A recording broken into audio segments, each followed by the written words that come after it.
Today on Faithfully Fantasy. Xaden eyes being related to Violet and Violet's eyes being related to Xaden. So there's the blue in her eyes for Sigale and the gold and the onyx for Andana and Ten. My first clue that Xaden is a demigod, the son of Dain specifically, is that he's seated at the centre of the table. I get Last Supper vibes from Da Vinci with Jesus sitting in the centre of the table. We've got a large banquet table. Why is Xaden sitting in the centre? Violet explained to Layla, okay, that's a hill that's 8 inches. 7, says Dain. And then Martin's like, oh, imagine a man actually shorter than a girl's estimated. Yeah, we love Marin. So, Violet, she jumps. She grabs Dain's 7 inches sword. Come on, fuck it.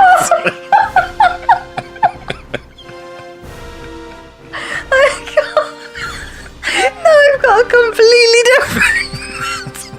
Oh my God.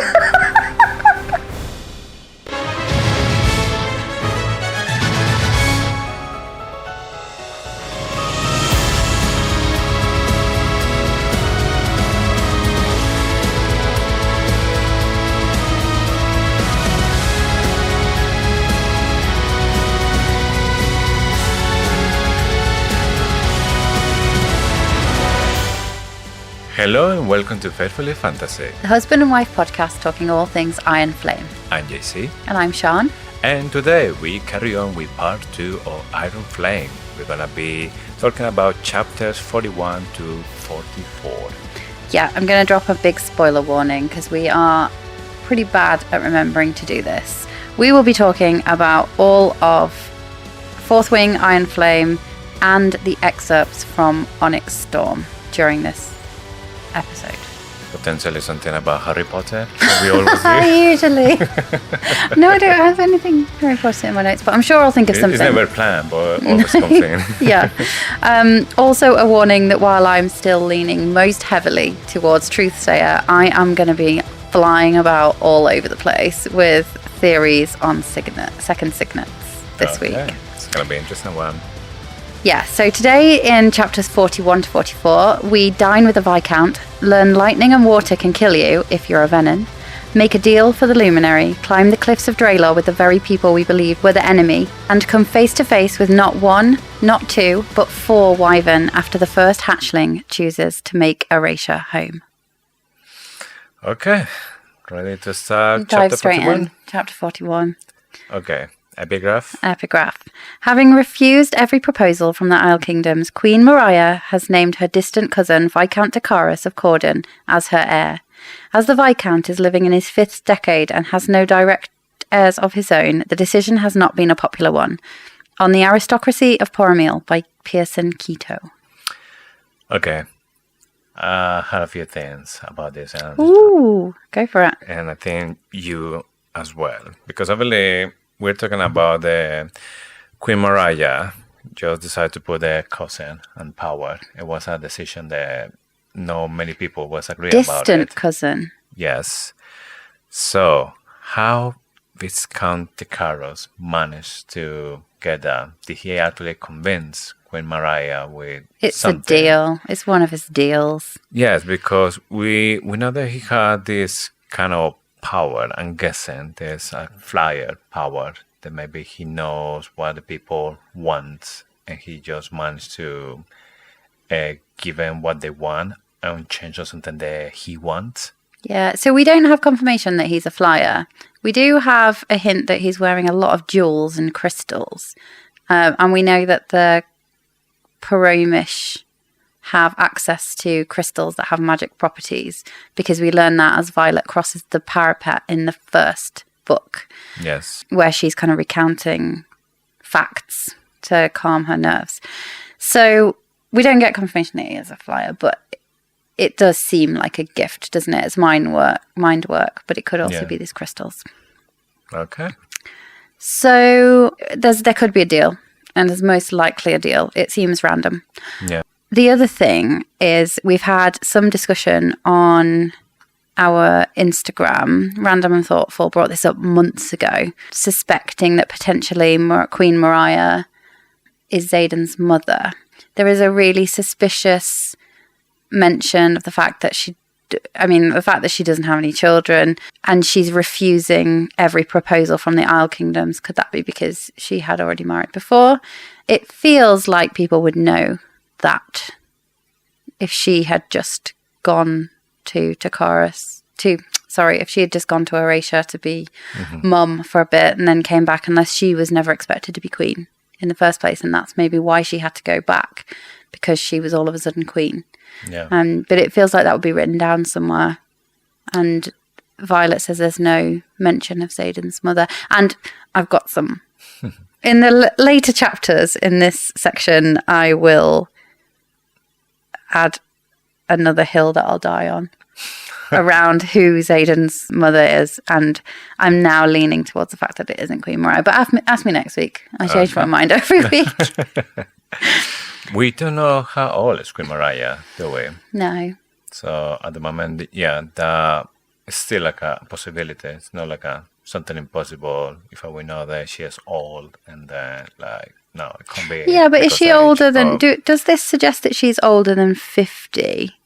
Because Viscount Takaris is in his 5th decade, so he's in his 50s. Is she older than him? Obviously, when it's about cousins, there's still sometimes a gap, but normally that gap is no more than 10 years. Normally. Yeah, but it's a distant cousin, which doesn't even feel like a real thing. What even related. is that? I should have done some research before this. The other thing I did find out that there was Mariah comes from, the name Mariah comes from from the Latin for admired. It's not exactly the same, but that's like the name origin. So nothing related admired. to shadows. Nothing related to shadows. No. Okay. I think if she is Xaden's mom, Xaden will know, because as the queen is a public figure, unless then maybe this is another of the secrets that he has, and then later on we're going to find out, like he knows it's their mother. And something that we'll talk about it as well later. There's a thing that's it made me think like Xaden could be more like have more royal power than we think. So it could be linked to that. Same. But yeah, we'll talk about it. I think it's like chapter 43 or something like that. I feel like the whole way that he's treated in this chapter. Yes. He betrayed that. He basically went back on the word that Takaris did the deal with his dad for. Yeah. The betrothal with Kat. And he's just walking around there like they trust him. Yeah, they seem being treated as somebody really important. Yeah, he's in the centre of the table, which we'll talk about later. That's another thing. So, that's the epigraph. Okay, straight to chapter 41. Then we start with Violet really angry with Xaden, which I think we can give this to her because she's still feeling that she's been treated like a pet. Like how you say that to me, like just you are not where I left you. Yeah, I'm not entertaining this conversation. He's so annoying, and this is the only time where I'm like, no, thank you, Xaden. Yeah. I think there's a lot of criticism of Iron Flame because of the miscommunication and the not talking. I actually think when you read part 2, that totally changes. Apart from this tiny bit when he's doing a Dain on Violet and being all overprotective. But you can, so while I say no, thank you, Xaden, he has watched her die twice, nearly, at this point. He's in love with her. You can understand why he wants to keep her safe. It's just the way that he says that. He says, "You're not where I left you" at the end of the last chapter. It's the way he says it. It's just gross. Yeah, basically he treats her like she's property. Property. Yeah. And there's no like respect or confidence or anything like that. It's like you have no opinion. You're not allowed to think. That's how it comes out But actually what he means is, I really need to keep you safe. And I do think he's overreacting here against what we know on the page. So I think he knows more about, well, he obviously knows more about Takaris than we do. Yes, later on in this same chapter, there's part when he says, you are in enemy territory, so don't forget about it. Yeah, and not just that, like if you think about the offer that Takaris makes, I know we're skipping ahead, but he makes Violet an offer of peace, doesn't he? It feels like she just says no. But Xaden obviously thinks she's in danger of being kept there. But he also must know that Takaris only keeps people who are willing to be kept. So he must think Takaris has a chance of persuading her. But if he really knows her, he knows that that doesn't keep her there. So there's something more he's worried about that he's not saying. Yeah. It's all disproportionate. Everything with Takaris is disproportionate to what it looks like on the page. So there's certainly more to Takaris that I think we're going to be. Yeah. Actually, I'm not sure if he was more nervous about Takaris or the rest of the people, because in the end, Violet, she's still a Soran girl. If they capture her because they want to do like a deal with General Soran girl, then she might be in danger. And that's the thing that Xaden sees as a potential risk. Plus, Kat is there, and Kat doesn't forgive the Xaden is with her. Yeah. So it's like another thing to add. Do you think this is the first time that Xaden's been back there since he broke it off with Kat? Because for me, it doesn't feel like it is. No, it feels like he constantly goes there. He said they don't exactly keep count, and then he wouldn't have had long to be like, look, I'm here because Violet's on her way, and don't throw anything at me or don't kill me because I called off the engagement. He must have done some kind of some other deal to get out of the deal that his dad made. Yeah. I mean, there's been conversation about they're negotiating about the luminary, so I'm guessing that he constantly goes there to try to convince him. Yeah, the place sounds lovely though. Like, what a nice holiday home. No wonder he can't keep himself away. Every surface seems to shimmer, the white marble interior reflecting not only natural light but a soft glow of white mage lights far overhead. And deep into the structure, where I can make out several seating groups of low-backed furniture. It sounds like a really nice wedding. The ceilings are the height of Segale, the space divided by not only columns thick as Tern's legs, with murals intricately carved into each circular block, but a wide staircase that must lead to the next story. And when they're flying towards it, it's like 5 stories of cascading water, 5 like levels of cascading water, white columns, and just set into the side of a hill next to the beach. Like, no wonder Xaden's been there a lot. Probably not just cats, probably like just enjoying the view. It's probably the only pilot that's been built in just for proper jaws and decoration. Yeah, that's suspicious as well, seeing as Poromiel's been at war with the Venin for a little while. Yeah, but that's gonna be another of the hiding thing, so Viscount Takaris. Yeah. I channeled you in my next comment. So he said you should see the butterfly garden. Yeah. That, I think, is the same hint that we are in the same timeline. And I'm starting to see these things as, like, in the same way that you are. Like, they talk about pork, they talk about sausages, they talk about pigs and bacon and turkey and stuff. And then they talk about butterflies.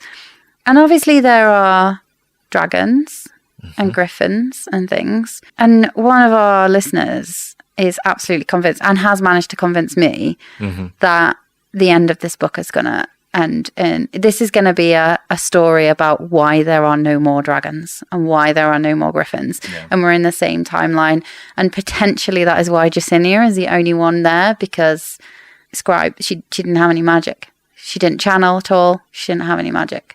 So the people that are non-magical lived on, and or the people that weren't connected to either a griffin or a dragon. Yeah, I definitely am convinced that this is like in this timeline. And even I was trying to, when I was looking the map, like is this like similar to something that we have already? Like Australia. Australia is a It's kind of that shape. I don't know. Sorry, Australia. My geography on the other side of the world is not fantastic. Unless anyone wants to invite us over, then we can. yeah. Happy to go there and have a We'll do look. an Australian tour. That'd be amazing. But yeah, I mean, I think Australia has like a really like high like cliffs as well, so that could be Eurasia or something. Is it? I have no idea. Don't embarrass me. Yeah, but let's see. I'm convinced that at least like by the end of this series, there's not gonna be dragons. There's not gonna be magic. It's just something going to happen. That's going to be the great and terrible. Balance. That's going to be the great and terrible price, isn't it? Yes. Yeah, I'm getting more and more convinced. And this isn't our theory, but it definitely is my now where I'm leaning. Yes. Okay, so they keep going, walking to the palace, and Violet start to having some questions about how Xaden knows so much about this place, like how long he's been here and all this kind of stuff, until they finally finds Viscount Icarus, and he's Xaden, the one who does the presentations. The one that calls my attention is the one where he does to Lieutenant Colonel Ezeride, are already acquainted. Mm-hmm. So I'm thinking, is this because obviously Brennan is after the Luminary, and there's been reference before about they're trying to convince him with weapons, with army, with everything that he needs. Or has he made a secret deal on the side? Yeah, I had exactly the same thought. It was an odd placement of the, I believe you're already acquainted. Obviously, as you just said, they've possibly been there before negotiating, which makes sense. But the way that he kind of like grins his teeth and stuff, in the way that it's written, it does seem a little bit like there could be something more, like a deal or something that might link to the fact that we suspect that Brennan, if it isn't a cured venom, is a hidden but controlled and not a bad guy. I don't think he's a bad guy now. Well, these are the facts. Tekaros knows a lot about venom. He might knows what they need to hold in the land for the venom to avoid it. The other thing that we know is that Brennan, he was resurrected and he has a rune in the hand. And maybe Tekaros or other people from Pommel, they know about runes or they have magic or stuff. Even when runes are more like from Terrorish.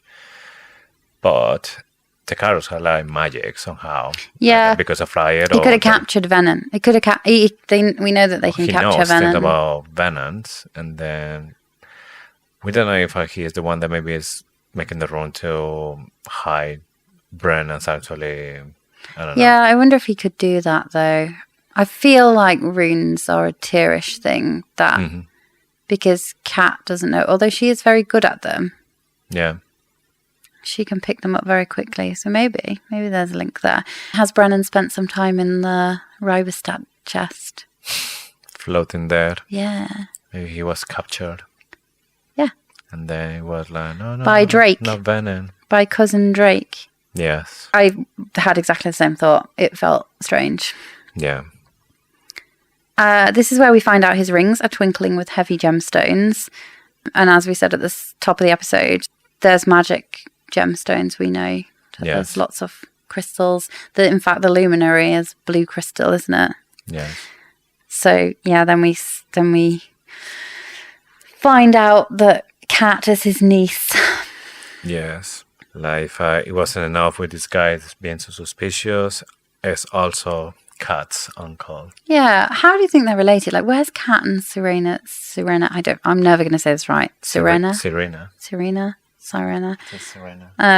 Parents. Interestingly close to Siren, isn't it? I wonder what her gift is. Seen Yeah. well, it's mind work. She's a flyer, so yeah, but Sirens. make people sing for her. No, but Sirens like control you through their song, don't they? They make you do they stuff. attract you, and there's like the legend that attract the people into the rocks to kill them themselves. So maybe it could be that. Oh God, that's terrifying. Make you feel suicide. Oh, that's terrifying. Trigger warning. No, don't laugh at that. Okay. Ugh. Yeah, where's Mum? Where's Cat and Serena's mum or dad?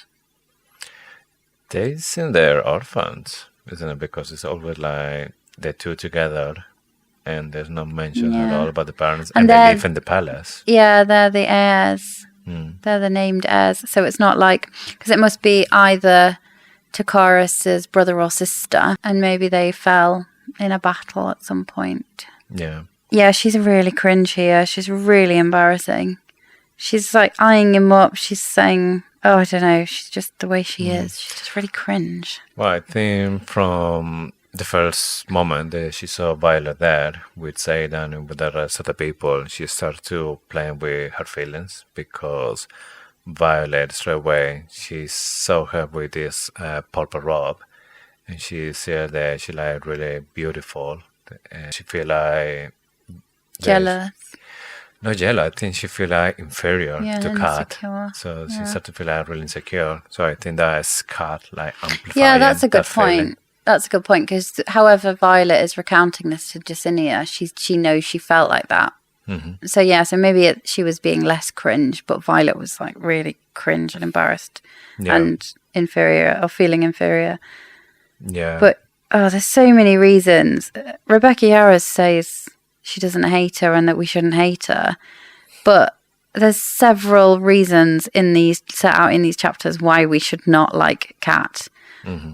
One of them is that we find out later that Liam doesn't like her. If Rebecca really wanted us to like her, she should not have said that Liam didn't like her, because we all love Liam.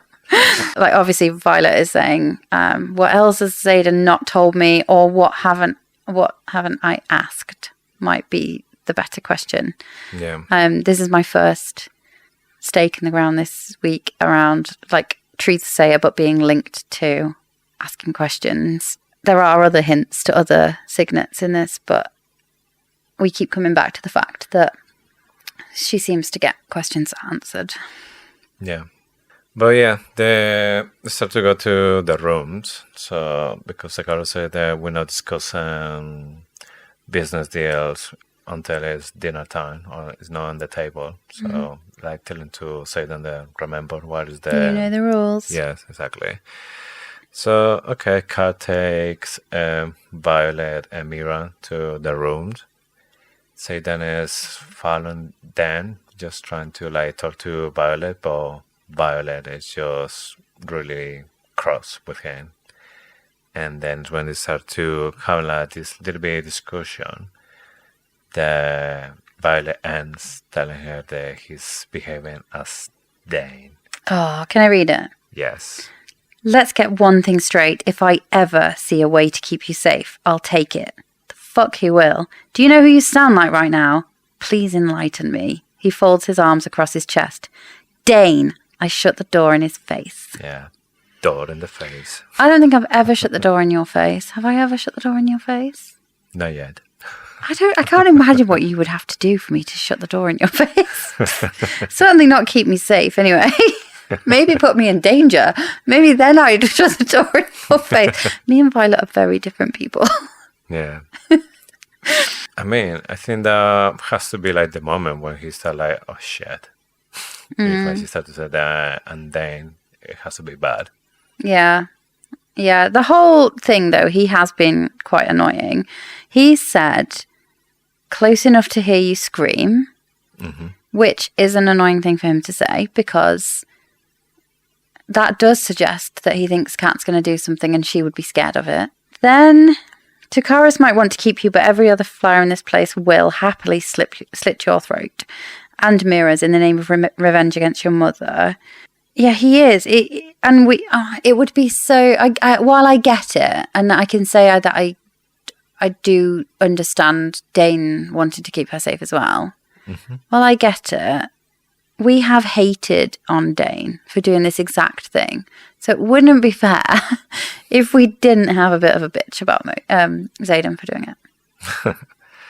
I mean, I think I understand why Xaden is doing it.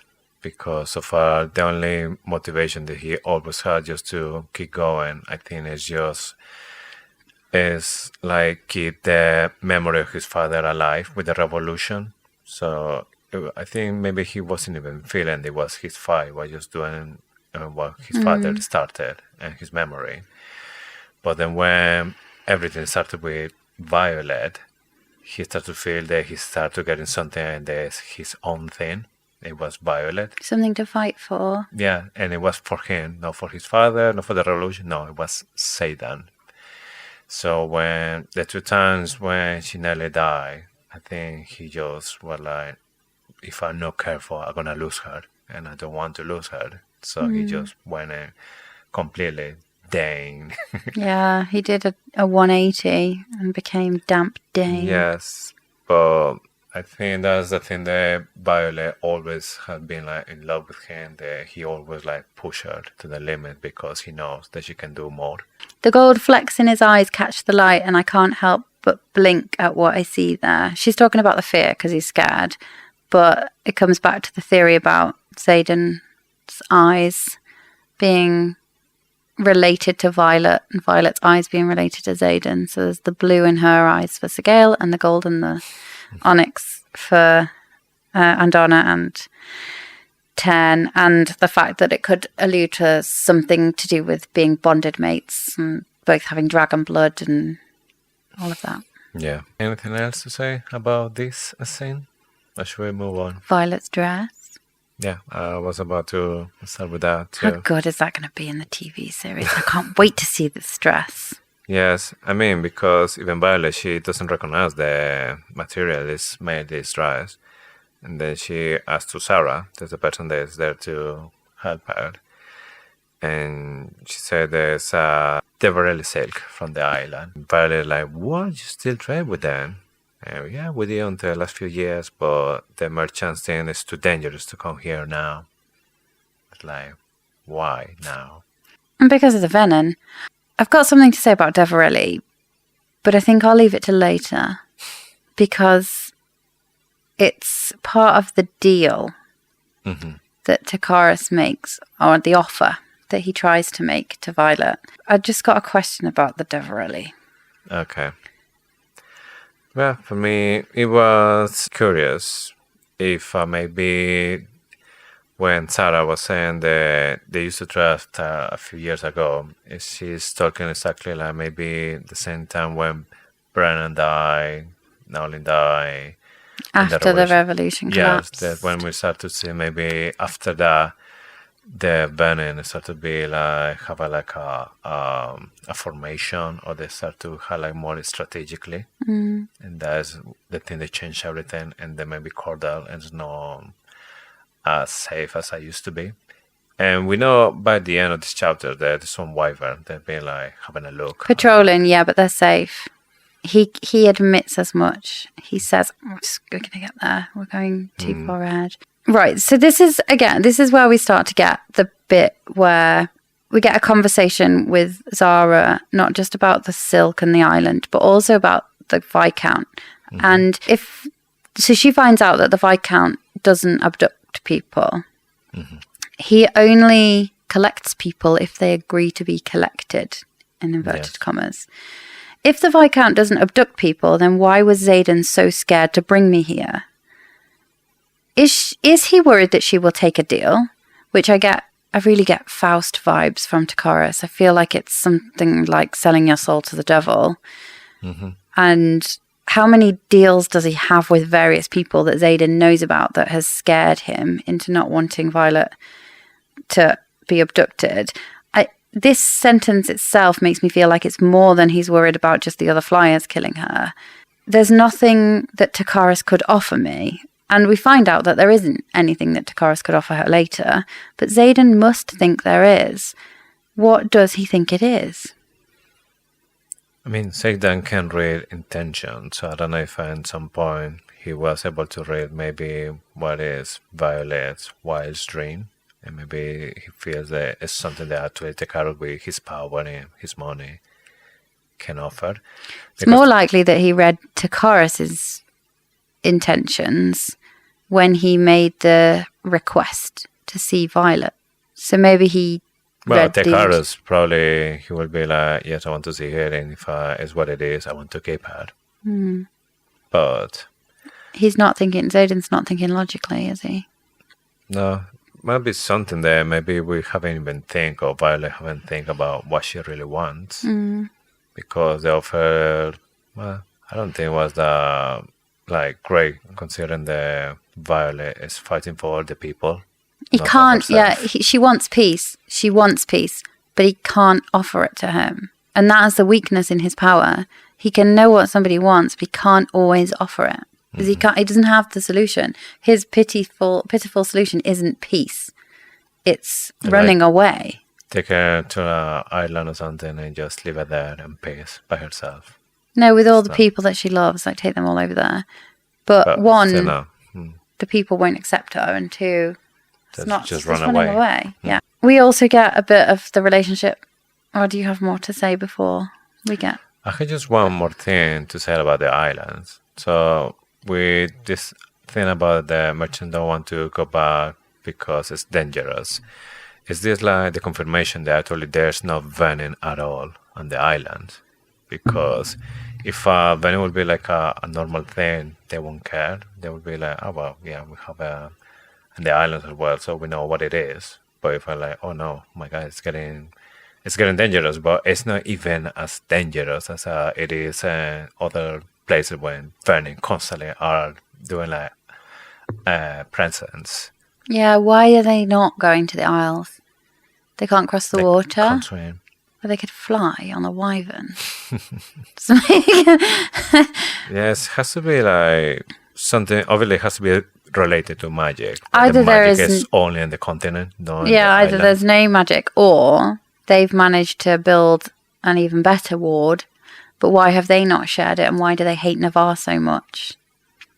Maybe that's something that we will find out on next storm. That maybe they had the full books about how to make their war zone, and they did it in the islands, and that's why they are like just okay, we have our war No, here. because they hate Navarre, don't they? And it seems like that's the same reason. Anyway, yeah, great question. I don't know. But I am sure the answer lies in King Tauri's secret vault under the archives in all those juicy books about the Isle Kingdoms that we just can't get our hands on. Yeah, And the answer hopefully lies in Onyx Storm. yeah. Hopefully we're not going to have to wait till the 5th book to find out anything about the Isle Kingdoms. Yes, that's the only thing I had to say. And I don't know if you have something else to say with Sarah, Violet, Tolkien. No, Mira, I want to Coleman. get to the relationship between the two sisters, Serena and Kat. Okay, so Kat is the first one to arrive. And then she started to criticize Violet because she's wearing all black. While she has like some colors, and started to tell her that Xaden loves colors. That he told me that he's just like She's so this girl's about the embarrassing. black colors because everyone is wearing the same in basket. Violet does give some back though, doesn't she? She's like, although she starts to get insecure, she kind of just is like, are you capable of having a conversation that doesn't involve Xaden? And yeah, thank gods, not God, for Serena. She has been openly hostile towards Kat, which we know Mira, Brennan and Violet were fighting all the way up to the arrival. Yeah. But when they got there, they were like, we are going to put on a united front. We are not going to show any signs of weakness. Serena doesn't care about that. She is putting Kat in her place, and she sticks up for Violet and says, look, you get over yourself. Stop being a wretch. Yeah, quite off. She's kind of like Mira, that she doesn't give a fuck about anything. Yeah, I think really maybe similar. you start to see that interaction between Mira and Serena. They are like very She laughs, doesn't she? Yes. Yeah, but so Serena says to Kat, stop being a wretch. Then she says, Kat says, he wouldn't be so protective of you if he thought you were strong enough to stand at his side. Gah! I'll just throw her against the wall. Serena's like, you're all of a year older than Violet, and it's been longer than that since you two were together. He's just a man, but she's the best weapon we have against the Dark Wielders. Yes, Serena, she's a woman's woman. Yeah, I find it odd that they're not presenting a unified front, but then they clearly feel at home there, and it's not like they're the outnumbered ones. Kat is not just trying to annoy her with words because she's using the power. There's a part when Violet says as well that she feels like an ugly, insidious flame innate in her stomach. So obviously, Kat is just Making her messing feel around it. with everything. Yeah. And then when Serena arrives, that feeling disappears. And Violet, obviously, she doesn't get it at this moment. But Kat is- Serena will know Yeah. what she's doing. Yeah, she's been So a that's couple why of times Kat's- when I think when they're going to see the other people, there's Serena telling, giving her a break. Yeah. Like she knows what she's doing. So like, stop doing it. Yeah, I really like Serena. I liked her in the last book as well, and earlier on in this one when they do the dagger drop in part 1, which feels like ages ago. She says, "Oh, it's great to see you without Ryerson attached to your face," and she's just really cool. Mira clearly has a reputation over the border. Yes. She took out that battery at Strathmore, which got her the star, and she didn't get her the Star of the Nevada. She got was the like nominated. Order of the Talon. Yeah, because her mum didn't think it was good enough or something. She says, "I'm surprised. Where's all that kind of tactical thinking?" I can't remember exactly what she says. She's wearing a dress. She's chosen a gown, and Mira's like, "I can kill just as easily in a gown. Do you want to see?" And Serena laughs. And then she kind of just says, "I see why your little sister's so tough. Yeah. She had to grow up with you." Yeah, I think there's a good... I think they're still good getting relationship. on because when they're walking, they start to talk, and then Esmeralda wants to say that you had a brother as well. I don't know, you're thinking about Drake. They had the same name, but it's just a cousin. And she was like, he might feel like something for you because he likes women that can kill him. And she was like, nah. I think we're going to meet him, and I do think maybe that's foreshadowing. Yes, Perhaps Mira will fall in love with the flyer. I think. Yeah. Yeah, I don't see why not. Drake, this isn't the last time we hear about Drake in the book. Do you remember him coming up again? Yeah. So he is with the Nightwing Drift in the north. She says along the Breivik border. I think we're supposed to think that that's the Breivik border with Navarre, because she says, "I know that's the front line." Violet says that's the front line. He's on the front. But I think he really is on the front. The reason it's called the Nightwing Drift is because he's on the border with the Barons. And he wrote the epigraph that we see later about the different stages of venom. So he's the one that's capturing, potentially, for Takaris or for anybody else. For studying. And studying the venom. He's the one that says initiates have rings around their eyes which come and go, depending on how often they channel. And then he talks about the distended veins, and he kind of shows the stages. And it is Captain Drake Cordella. So we know that it's Serena and Catriona Cordella.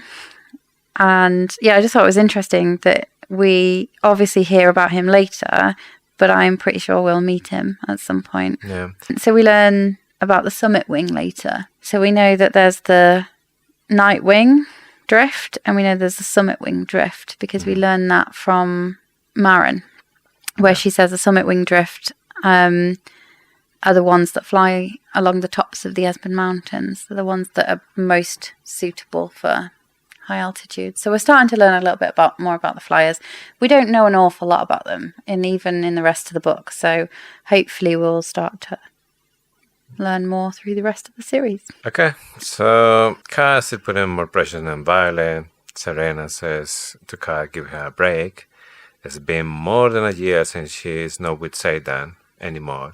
I used to think that Xaden maybe cut everything when he started to find out that he was like falling in love with Violet. They're still like going there when he was just being a rider. But no, it's been... I think he did it when he manifested his intrinsic signet, and he figured out that she was... just looking for the Crown. title. You think? If he manifested, it would be, well, like right in the same year when he manifested the first signet. Don't know. I doubt it. Because he said his first signet was already really strong by that point. I think it would be a little while after. Yeah. Yeah, because we know that he said the cat just want me for my name, and you want me despite my name. Maybe she didn't show her true intentions until later. Maybe he manifested the signet, but there was something where she showed an intention at some point that was like, no. I mean, if you're in a arranged marriage or in this kind of engagement, what can you expect? Yeah, why is it such a surprise? Yeah. Good point. You can expect that it's like for love or she's with me because she loved me. No, it's because it's been arranged by. We know, people. though, maybe it was because he figured out she was intensifying his emotions. Maybe he was seeing that she was using her gift on him and he was like, I can't cope with this. Trying to control her, maybe. Yeah. Do whatever she wants. Yeah, because he does say later, like, trust me, it's a really hard realization when you realize that she's been doing it. And I can't remember exactly what he says, but it's something to that effect. And he says she's really powerful. Yeah. So what is it that she's got him to do? And I think it's possibly that she could have done something. Yeah. It sounds like pretty awkward. He was just trying to control him and he just like, nope. It checks, doesn't it? She is a bitch. Yeah, despite what Rebecca Yarrow said. So they get to are you ready to get to the banquet? And can I drop my first clue? Yeah, yes. I had it in my notes, but I know what you say. So my first clue that Xaden is a demigod, the son of Dain specifically, is that he's seated at the center of the table. I get Last Supper vibes from Da Vinci with Jesus sitting in the center of the table. We've got a large banquet table. Mm-hmm. Why is Xaden sitting in the center? You know that he's not the most important person there because he's not at the head of the table unless there's different rules in this culture. But normally the most important person, like the king, would sit at the head of the table and everyone else would be along the sides. It feels like, so she draws her attention to him, and it's not because he's sitting in the center of this massive table. It's like weird placement, isn't it? To say that he's sitting in the center of the table, not like sitting on top of it cross-legged. He's like in the center of the side. But I really like your thinking around the fact that he's clearly more important in this place because he is sat at the centre. So I don't know royal seating plans apart from the head of the table. Yeah, I think there's like a protocol about when it's this kind of table where everyone should sit. I think when it's like a royal thing, the king or the most important person, it goes in the center of the table. And then when it's something maybe like politicians or something like politics, it goes to the extreme of the table. Why would Mariah have named Takaris her heir if Xaden was royalty in Because Porno? maybe she knew that Xaden has more important things to do with the venom. Maybe she can't admit that he's her son. But this for me is like hint number 1 in these 4 chapters that Xaden is more than he's just Van Ryerton's son or just like the Duke or Tyrandor. Yeah, I know what your next hint is going to be now. This is so cool because I've got several things that make me think he is the son of a god. Mm-hmm. And I think all the clues that you think he might be the son of Queen Mariah or some royalty are all the same clues, apart from one particular one. Anyway, this is exciting. That was just like something that it just stand out for me. Like, why is Xaden so special? You're right. He just a guess. It You're should right. be, The king doesn't sit at the head of the table, does he? He sits in the center of the table. Yeah. Yeah, you're totally right. I think if that is not important, Roy Callaros would be like bothered to say where exactly he was sit down. He would say that he's just sit down on the table. But the fact is he's in the center. So could it be that he wants his line to have the kingdom of Poromil? So Serena gets it if he dies, and then if Serena dies, Kat gets it anyway. So she's like third in line to the throne. But if things go wrong and Xaden and it all comes out that Xaden is the son of Queen Mariah, then Kat would get the crown anyway because she would have been betrothed to him. Maybe that's what Takaris is thinking. But why would Kat be so desperate for this crown if her sister was going to get it? Do you know? Maybe it's like sibling jealousy. I still think he's the son of a god. I still think he's the son of Dune. But I do love it. I'd be totally happy for you to be right. They say that as a prince in the end. Yeah. Well, he's kind of like the prince of Tyrrendor. Well, not prince, duke. He's the duke. Duke of Aracia. Yeah. Not of Tyrrendor. He might be the prince of pommel. But we had to wait and see. But I think he would have been the king of Tyrrendor when they were all broken up and they were all different before the unification. But that was 600 years ago. Or, I don't know, my history is not that great. So, Kat is using her powers, obviously, but then Xaden stops it by shocking her so much and putting her in a place. The jealousy dies down as soon as he puts his shadow shield around them, and they have a little bit of a fight, but they get on with each other. Xaden was really surprised with Violet dress. He was even saying that that's not fair that you're doing this to me. And she left her hair down. Yes, exactly. That is another thing that I found really suspicious when Xaden was saying exactly like something that Kat mentioned and Violet wrong. That she is not somebody that would make Xaden lose control or something like this. And then he says maintaining control is nearly impossible around Violet. Exactly. It was just like said intentionally to hurt her, to put her in her place. But how he found out that? It's just having like shadows and Violet Rune listen to everything. I don't know. I feel like Auric being like, did your shadows tell you that? Yeah, good question. Doesn't have like a third signal, it has super ear or something. Yeah. And this is like really where we find out she has the gift of heightening emotions of the people around her. He says, if you hadn't blocked me out all evening, I would have told you sooner. She actually managed to block him out. How? I guess when she was so pissed with him, she really wanted to block him, and she did. She needed to.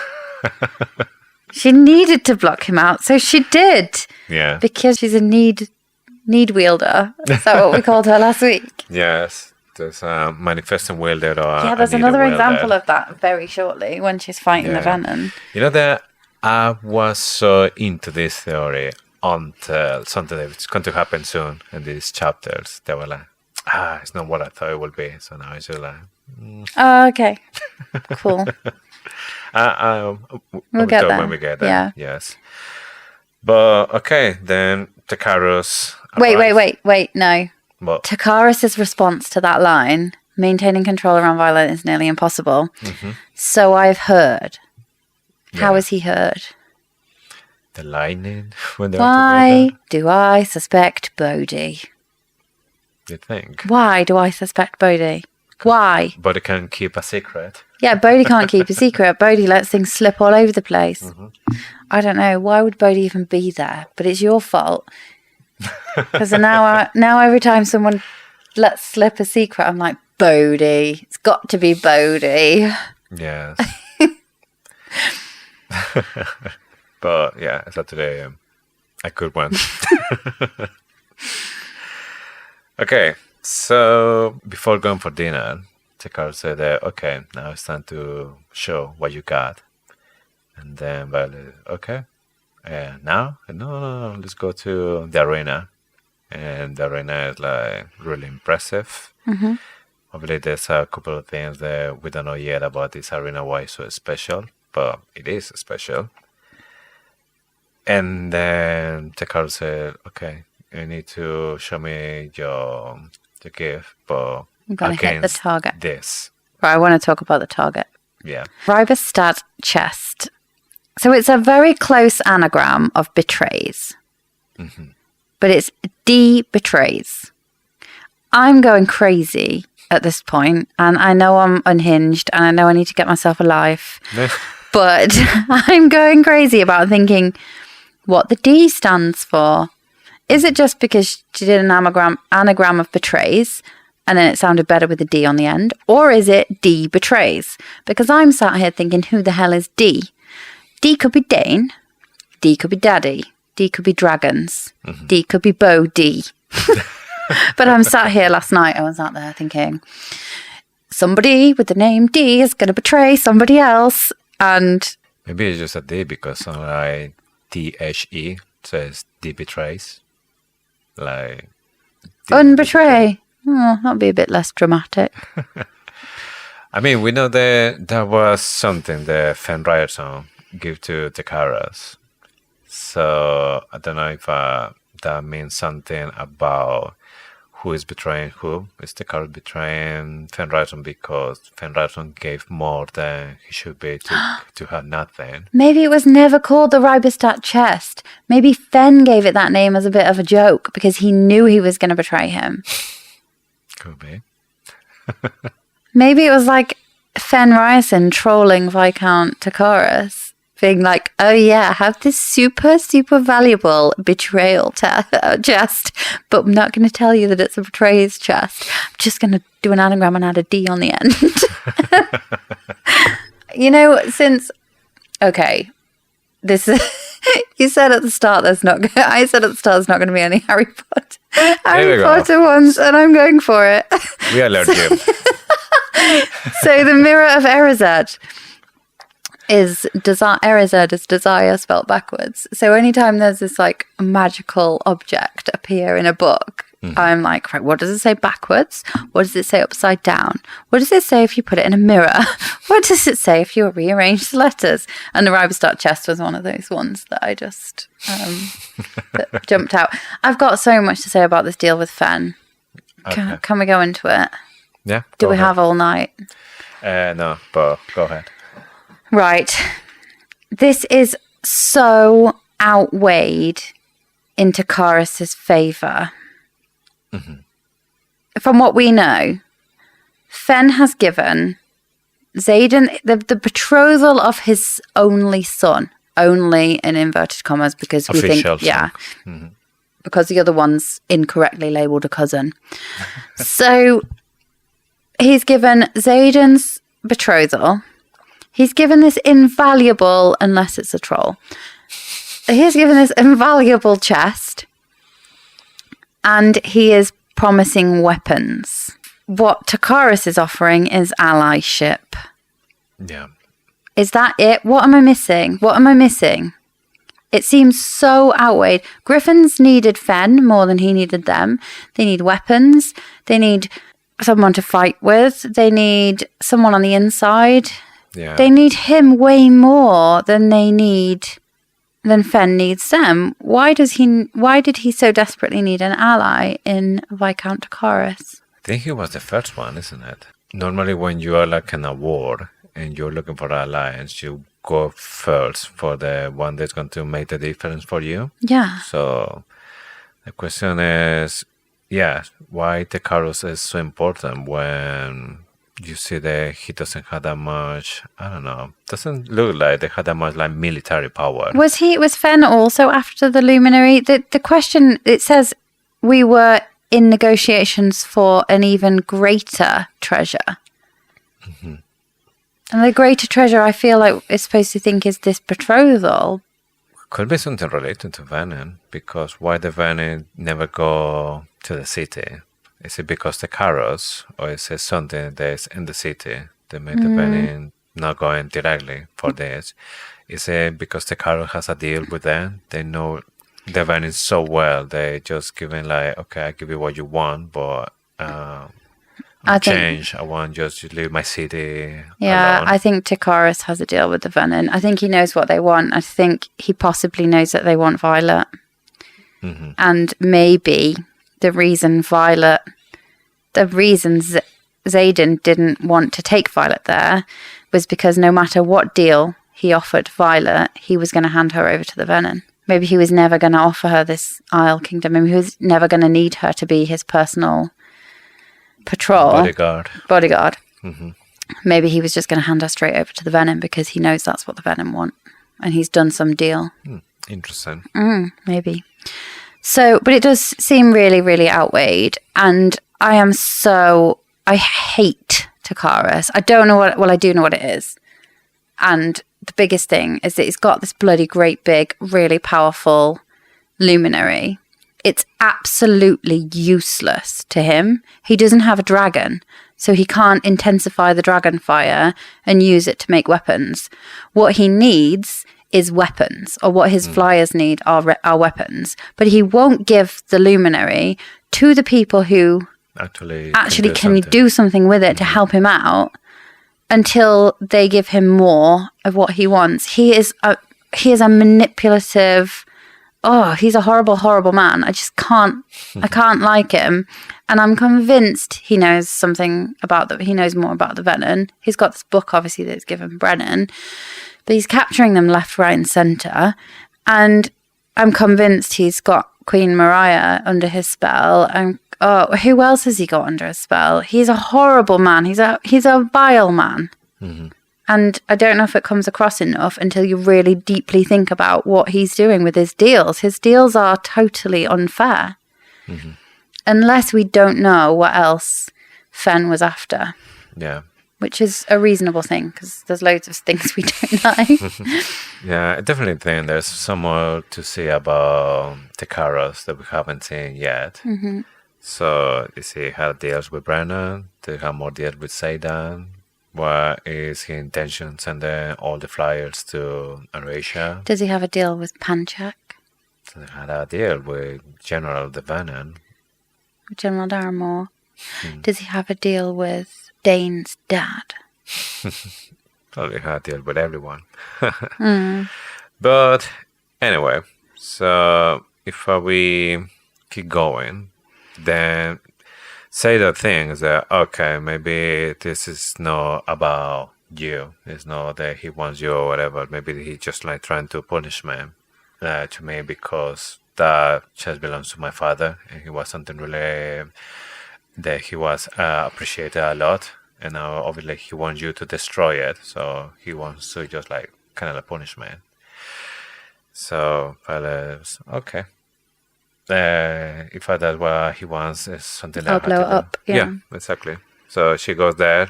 Mira joins as well, and then Mira says, "No, Xaden wants to join her." And then Takaru like, "No, if you go there, how I know that actually she's the one who can do this stuff, not you." So Xaden like, "Okay, I'll stay here."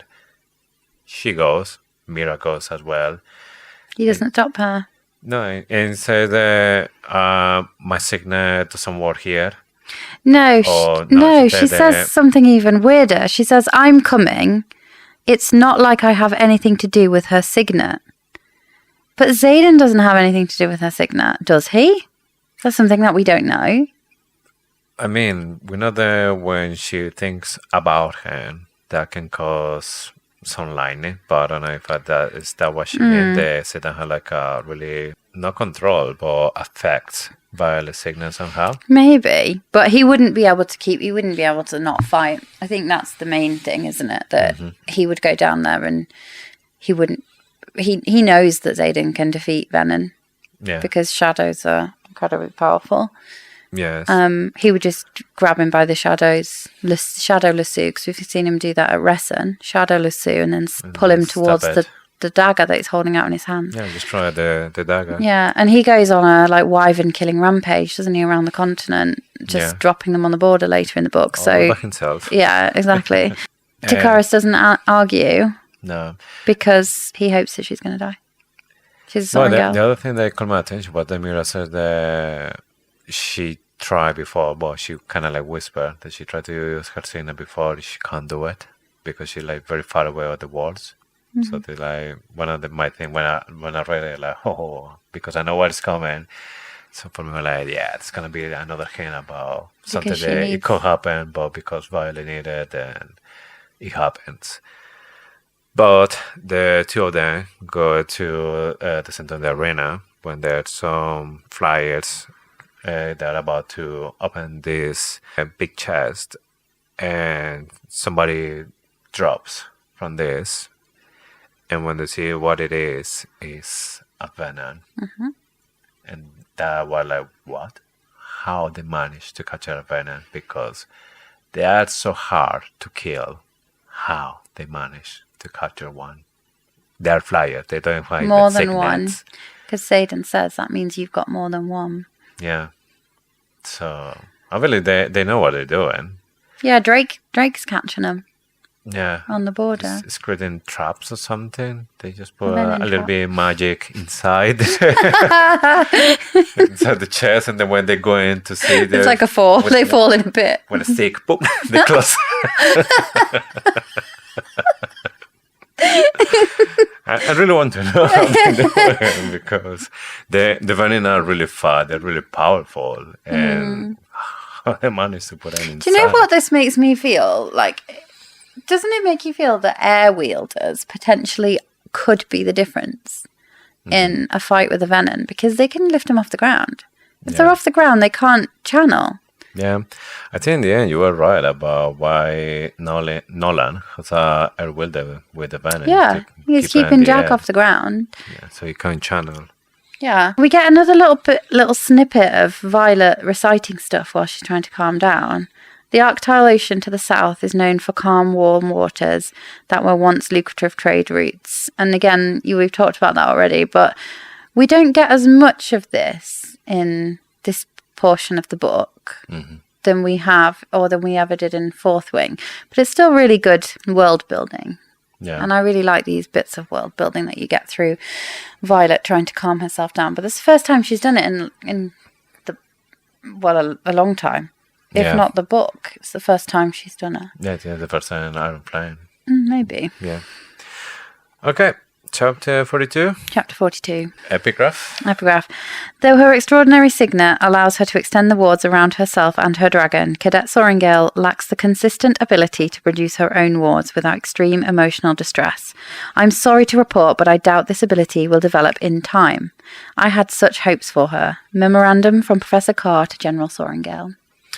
So, Kat is saying the Mira, she never going to be able to create her own words. Or that she get really stressed and then she can't do it. Or at least in time. She Yeah. said in time. In time for what? Maybe it's taking so long that by the time that maybe she actually need to do it, it's pointless. Yeah, Like, you if I think s- it's instant time. I think it's in time. I think Carr knows that Venom are on their way. Even at that point, I think it's in time to fight the Venom. I think Carr knows. Oh yeah, definitely. And he's talking to Soaringale, to General Soaringale, and he's saying she's not going to be able to do this in time for us to fight the Venom. Yeah. Start the chapter with the Venice laugh maniacally. Maniacally. We really struggle with this word every week. Maniacally? We should have t-shirts printed with that, random spelling of maniacally. Maniacally. Maniacally. Monopoly. Monopoly. Meh! Something like that. Yeah, but when we were doing the Cert or Onyx store, that goes there as well. So it's obviously a Venom thing. They just laugh as crazy, Yeah. which is weird, but I guess it's just to make it look more like scared. But I mean, yeah, a maniac is quite a scary thing. Purple robes billowing. Ready for that bit? yeah, Don't know what the colours mean. There's 4 purple robes at Ressen. And the sage wears purple in the dream later. But then we have another Venom wearing maroon at a different time. and this one, when they're talking about wearing maroon, I'm not sure if it's because it was maybe like a flyer. They just turned into a Venom and they just managed to capture him. Maybe that's how they are doing it. They just capture him when it's like first stage or something, when they just started. But this one, it was like stage 2, isn't it? It had like Venice in the temple. Yeah. Then, Soleil charging forward, full running behind her. This is where I'm going to go chaos with signet theories. Full running behind her. No fuel. Anyway, whatever Soleil's dragon is named, Fuel, running behind her. The spread of death and decay reaching them both. The fall, their bodies becoming nothing more than husks, drained of power and life. Silver One! Turns raw, splits my head, ripping me from the past. Mm-hmm. There is a theory that her signet is something to do with seeing things from the past. Mm-hmm. There's a nod to this in the Onyx Storm preview that we got in the Cosmopolitan article, where she's talking about Erin Norris, the founder of Basquiat, and she's like going off and Ten's snapping her out. He's like, focus on the current situation. Yeah. So there is this theory going around that she potentially can see past events or can time travel, or I don't think it's going to be as bonkers as that, but it's pretty cool. Yeah. For me, at the beginning, I was just like thinking about anything about Violet's second signet. But then I remember there was like an interview with Rebecca Yarros, and I think she is the one who said the signet had been mentioned in the books. So it's officially a signet there. Plus, she manifested. So when we're talking about other kind of signets, like this one, where she can go to the past or have visions, how you call it, because it's her not been signet named. is there, it's been mentioned. It's got to be Truthsayer or Distance Wielder, hasn't it? Like they're the only two that we talk about. Yeah, exactly. And that's another reason that even when we're about to go to a point, for me, like a hint about this manifestation thing from Violet, it's still like, but there's not like a official signet name or anything in any of the books. Yeah, you're right. That's just like limiting, like, going like... I know, and I am... It has to have all the ticks. I said it at the start, like, there's so many clues to truth, so I'll be really surprised if it's not that. The other thing it could be is, because she does say it's underwhelming, so it could be intrinsic, because it would be underwhelming. Like, it would be serious underwhelming for me if she has the same signet as Xaden, She does need truth, she does need... to know what people are thinking. She does need it. So it's totally believable. It's just a bit... Well, maybe it's because people were saying like, she can talk with dead people when they're talking about Leon, or she can go to the past. She is a decent wielder. You're like, you're going to be a bit disappointed. Going to be a bit disappointed. When she's managing our expectations. Yeah, exactly. Yeah.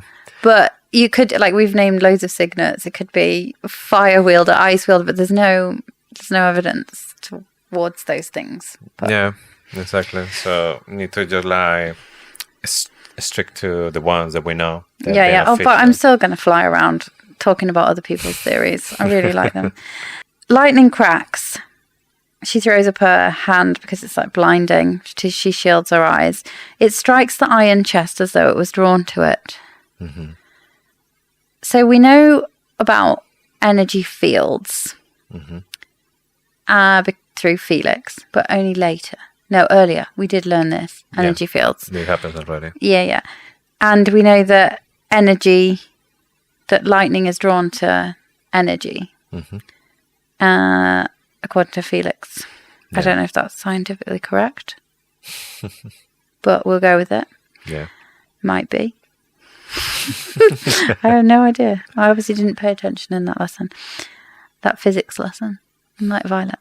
The iron chest seems to have more power maybe than we know. Maybe the Ribostat, the betrayal chest, has more to it than we know. Well, it's full of runes inside, so it has to be like really powerful magic to keep the venom floating all the time. Yeah. So he wasn't able for channeling for a couple of days. Yeah. He should be weak. I think that's like one of the Carol's arguments. But he's still stronger enough to first throw that and then to start to grab all the energy from the grass and the guard. The guard falls to the ground. This is like on today's episode of Ooh, Gross. The guard falls to the ground, parts of him flaking off as the rain pelts harder and faster. Yeah. That made me feel sick. Parts of him flaking off. Yeah. Ugh. Honestly, we need to make like a montage of all the grossings in this book. That's really, really great. Yes. So when Violet is trying to sunlight in the venom, it's like, oh, it's you, the one who commands the sky. Oh, how will be rewarded when I return with you? So he knows about Violet as well. Why do they want her so badly? The fact is, Venom, they're going for power. They're looking for the magic. So I think that's like one of the things to go to the Veil and Basquiat. I Because think they can drain her and it'll be really... yeah, I think there was a mention that would last like for 100 years for them. So Violet, she is pure power. We don't know. In fact, she's kind of like a conduit, and then she can channel all the power from the sky, or the power from the ground, or the power from everywhere. All the power. Yeah, she's the weapon, isn't she? She's the Yes. great weapon that can destroy them. And it does say later in an epigraph something like, the only thing capable of destroying the venom is the very thing that led them to soullessness in the first place. So the It's power. Mhm. Yeah, they want her, or they want her power, but actually she's the one that's going to destroy them all. Yeah. Yeah. Yeah. Makes sense. Yeah, she's the weapon. Again, it's Harry Yes. Potter vibes, isn't it? So Brennan just defied, and then Violet, she's like shitting herself because now her siblings, the one they just a couple of days ago, she just recovered, and now they're like in this massive danger. He said, I need daggers. Then then Xaden, Xaden they did, tried to fight. Xaden, Yeah, Xaden another chose hint them. for the power. She needs needed them. it, she got it. Yeah, but she's talking to him through the bond. He's just going to like not boomerang them. That would be really, really scary if he Yeah, had a throwing boomerang directly. dagger. Came back. It'll be like Ace Ventura. Give us a- Ah! They start attacking the venom first. They're trying to like surrender, and then it doesn't work until they go back like together, and then the venom start to absorb all the power. And this is the part when I thought it would be like a really good hint about Violet second signet, the manifestation thing, but actually plays against, I think. So it's not possible because when they see that it's coming for them, it's Brennan, the one who says to Mira, you had to create the worlds and you had to like save us or protect us. And she's like, I can't do it. You have to do it or we'll die. So it's Brennan like pushing and pushing. And Violet's pretty much saying like goodbye to Xaden. I love you. Yeah, good point. She's not really channeling, is She's she? not saying like, Mira, you have to do it. Yeah. You have to survive. No. Also, while I'm talking about all the different clues to signets in these chapters, she is really far away from Mundana. Is she even able? Presumably, she's too far away from Mundana. For channeling. Yeah. So But I don't know if you had already like some power inside. I'm assuming there's kind of like you're a phone, so you have some battery. So you start to use it and you start rolling out of power. And then like, oh shit, I need to charge. And then you like open the fields and then you bring the power from your dragon. And then the battery goes up again. So I'm guessing that even when you're not close to your dragon. I you don't still- think so. I think that's how it works. No, it's like a channel of power running through a window. And you close the window to try and block it out. Yeah. And you open the window and you draw the power from that big stream and Yeah. you use it. I don't think there's a... Sorry. Don't think there's a battery. Well, not a battery, but you open the window or the door or whatever, count some of the power, and then you start using it. Yeah. Yeah, it's another extreme emotional stress situation, isn't it?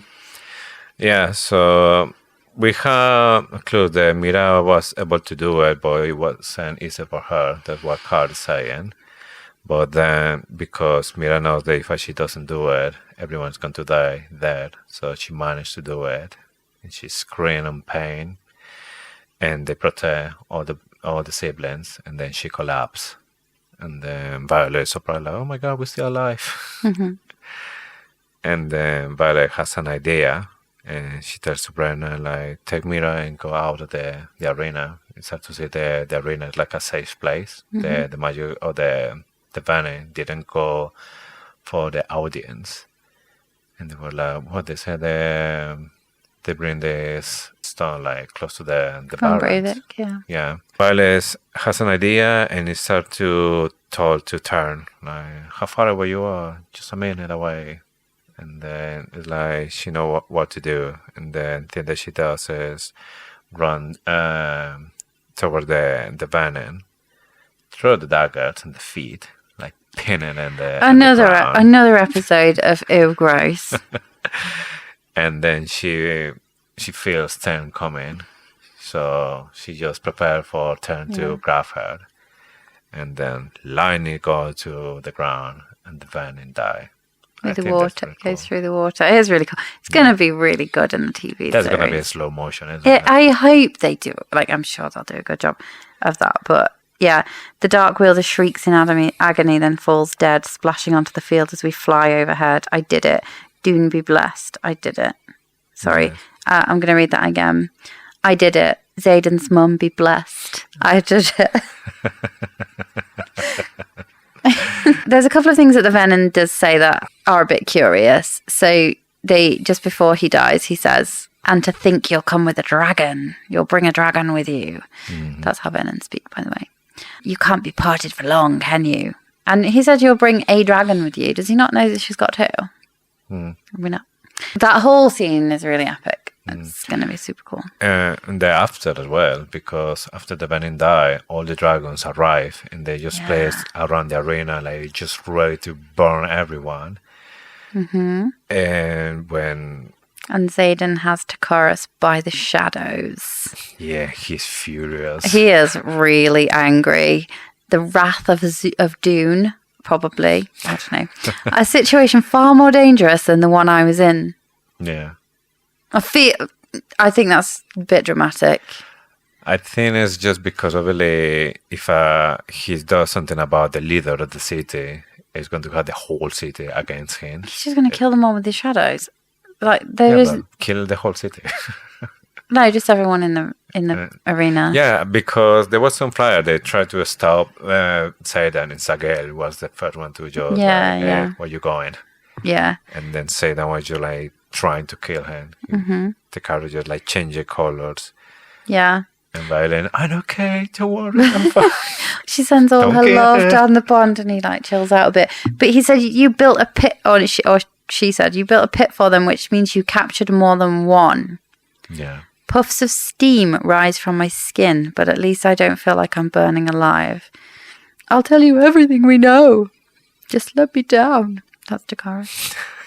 He's such a baby. Oh, I don't like him at all. Yes.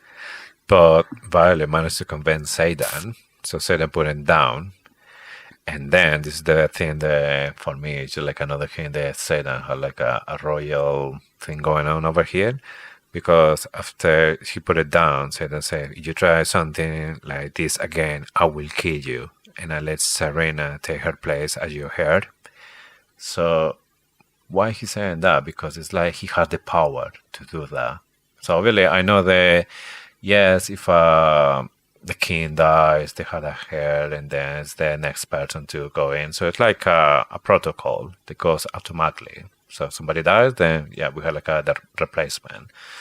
But he said, I will let Serena to take your place. Like if he has the power to do that. But she's his heir.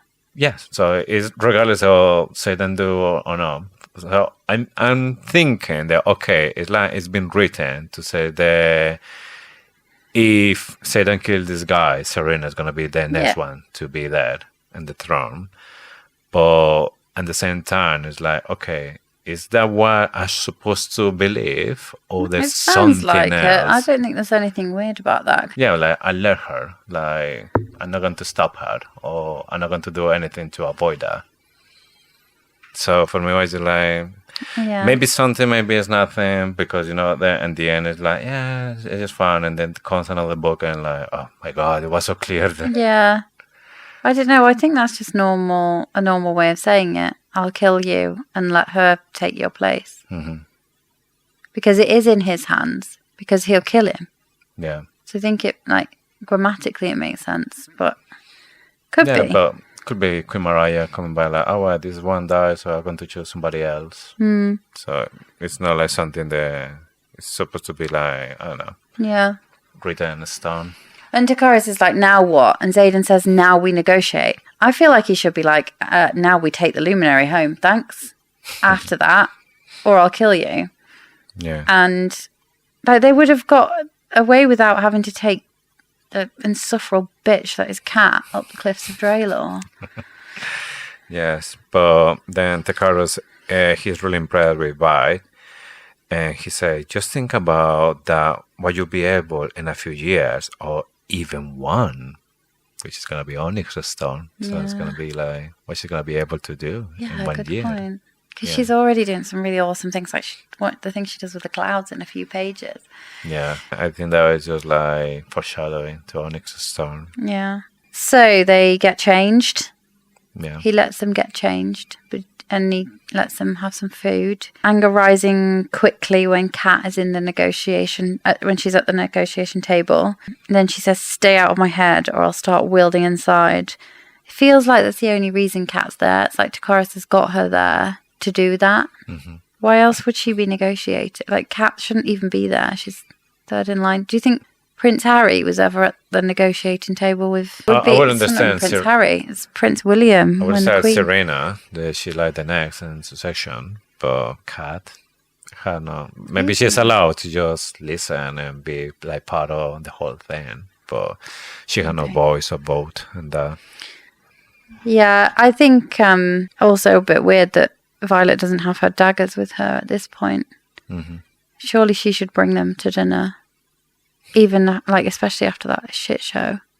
I think maybe she used a little bit of it in Run Out of Magic. We learned the Run Out of Magic ones that have been used. No, I mean not her alloy daggers. The ones that Xaden daggers. gave her, which we know one of them counters the power of Cat.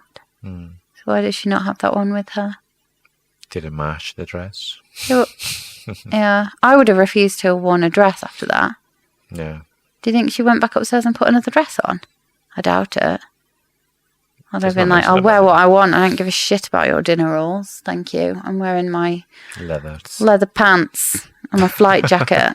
So here's where we find out that Takaros has the gift for knowing what his people want, what motivates to give up their treasures. Mm-hmm. And he will give the luminary if Violet stays as a bodyguard for him for a few years, just to control the wyvern flying around.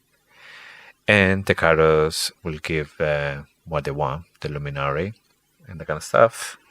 No, it's useless where it is. To find out that he's got this gift. And interestingly, she says he's opposite to Varish. Mm-hmm.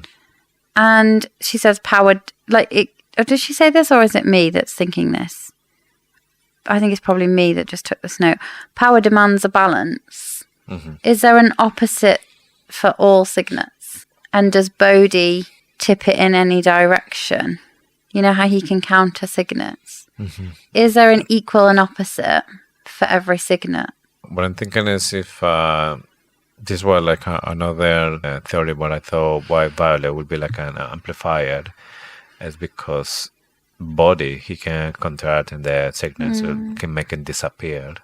So Violet, if she's like an amplifier or something like this, she will be able to boost it or maybe make people create. But maybe the fact that all these riders have this power, and the reason Bodhi is so powerful is because he's the balance for multiple people. Mm-hmm. Maybe he's so powerful because there's maybe not necessarily a counter for his signet, a balance, but he's there to balance He's like all the riders. Yeah.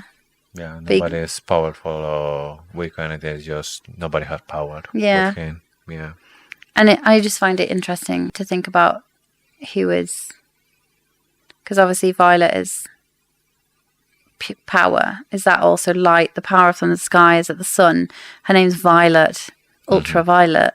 Is she the equal and opposite for Xaden's darkness? Xaden's shadows?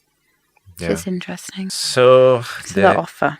negotiation, it didn't go as Atakarus wanted. So we talk about it. He knows what Violet wants. She wants peace. So what he wants to give her is just give her maybe like an island where they can bring the people that she loves and just stay there, living the dream and not worry about anything else. But Violet refused about it because not what she actually wants. And Tekaros, since he never had like a no for answer because he's like surprised about it. The offer is not possible. Yeah, it just shows that, this is what I said before, isn't it? It shows that he can know what someone wants, but he can't necessarily give it to them. It says that one of the reasons it's not true is that it's like it's running or not an option is because it is just like running away. It's not really peace. And then Devorelli wouldn't let them in anyway. This is where we get another mention of Devorelli, and she says the Devorelli wouldn't let Navarre in. So when she says the Devorelli, does she mean the French, the English, the Americans? Or does she mean the witches, the dragons, the hags, the goblins, the dragons? Is Devorelli a name of an island, a nationality of the people, or is it some kind of mythical being?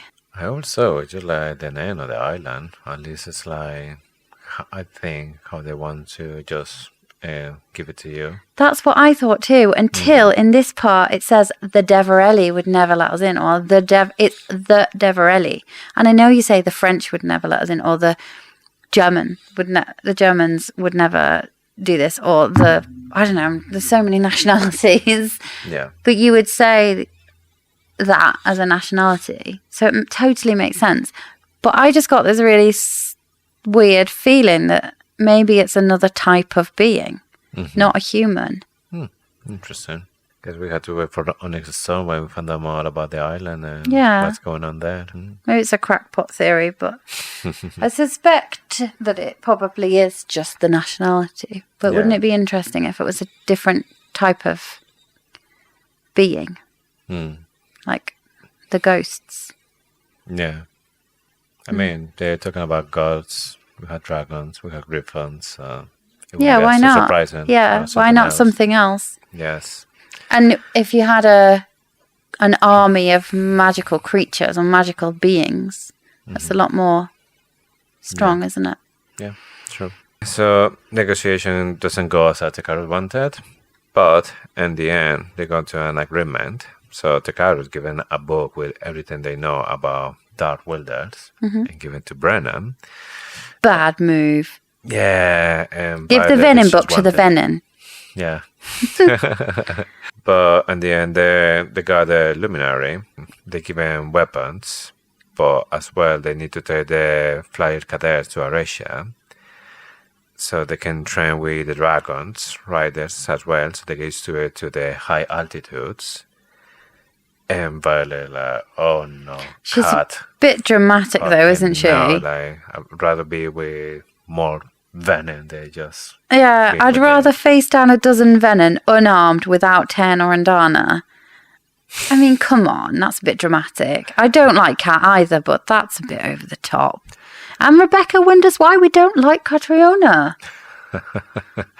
Yeah, but Brennan accepts. And Violet's going to throttle him. Yeah. I think before this, there was some negotiation like how you're going to take all these flyers to the Aresia because they can't fly that long or that high. And say there's the one who said like, well, there's one way that we'll see later on. And then after that, well, Brennan like, yeah, we accept. Yeah, there's something here as well where it says, so we've seen riderless wyvern patrolling the sky. This is Takaris' justification. We've seen riderless wyvern patrolling the skies, no doubt reporting what they see instantly to their creators. In the last few weeks, our reports say they ventured as far west as Drathus. It won't help the flyers to stay safe here in the south, not when they want to fight. So remember earlier when I said he confirms that he knows he's safe there. This is where he does it. It says it won't help the flyers to stay safe here in the south. Either he knows venom won't bother coming down to the south because they can't get up the cliffs, and it's not on the route to Navarre. But I do think this comes back to the fact that he has made a deal to stay safe in the south. And it may not be the case anymore after Erasure has become a new hatching ground and altered the magic. They might not be as safe in the south anymore because they'll be on their way to Erasure as well. Chapter 43?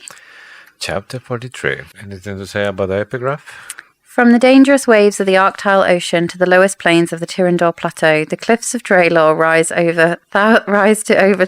Sorry, I can't say it without laughing. Rise... The cliffs of Draelor rise to over 12,000 feet in places, making them unflyable by griffin. While there are 3 well-carved paths within Navarre to ascend the plateau, along the Crovelin border exists only one, and it is deadly to both griffin and flyer. Do not attempt under any circumstances. Chapter 2, The Tactical Guide to Defeating Dragons by Colonel Elijah Jobin. I love this world building, but I'm going to hand over to you because I know exactly what you're going to say. Okay, so for me, because I'm a writer as well, and something that I know that writers don't like is when somebody comes with a question that you don't know, or something that make you think like, yeah, that doesn't make a lot of sense. The first thing that happened to me with it was with the dragons. For me, were like excessively big, like ridiculous big, like impossible big. And then when I was reading this, I was like, oh my God, 12,000 feet high. I was like, okay, is that even... I don't know, for me it sounds like a lot. But I was like, is it maybe a place on Earth that have a cliff? There's something like this. It maybe me that's just like, I don't know that much about geography or this kind of stuff. So I was checking on internet, and then I found out the biggest cliff in the world, the St. Mount Thor in Canada, has 4,000 feet. It's just 3 times as high.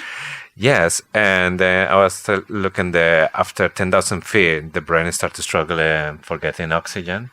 So really when you are at 12,000 feet, yes, you're going to be struggling. However, I had to admit that we have places in the world, it's kind of like cities, that are built at this height, or even a little bit higher, because I think the highest place in the world is in South America. It's a little town. There's like 15,000 feet.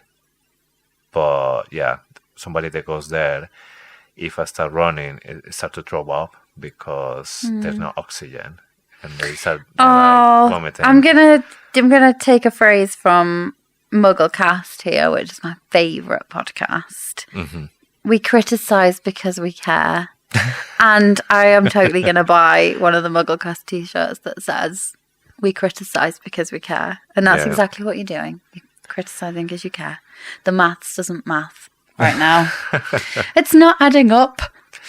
No, but as a fact, for me, it's just like, oh my God, like, and I was checking like this cliff or this Mount Thor in Canada is huge, and it's 4,000. So, yeah, 12,000. When Violet is describing that, yeah, you can even see the clouds and everything. Oh my God, yes, you will see that. I know. Even I was like, is it possible that maybe you're going like really close to space at this high? But no, not that ridiculous high. No, right.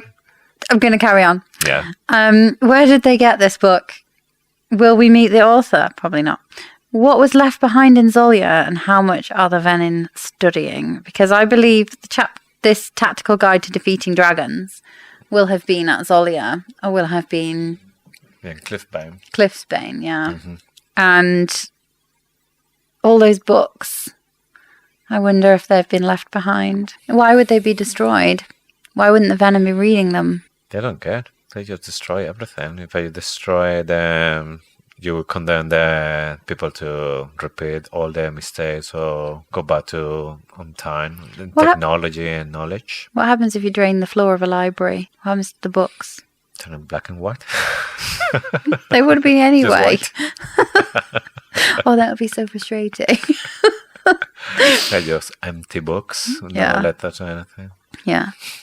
Okay, so 3 nights ago we delivered the luminary, a ring nearly as tall as Segale of vibrant blue crystals to an offshoot of the valley above Aracia, where the new forge is located. I really want to know more about these crystals.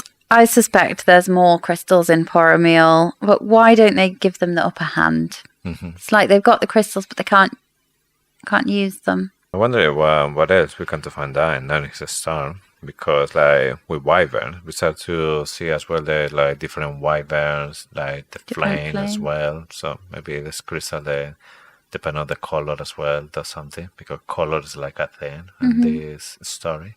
Yeah. Kind of dragons, flames. Yeah. It's cool. It is a bit weird that the flames are the same colours of the dragons, though.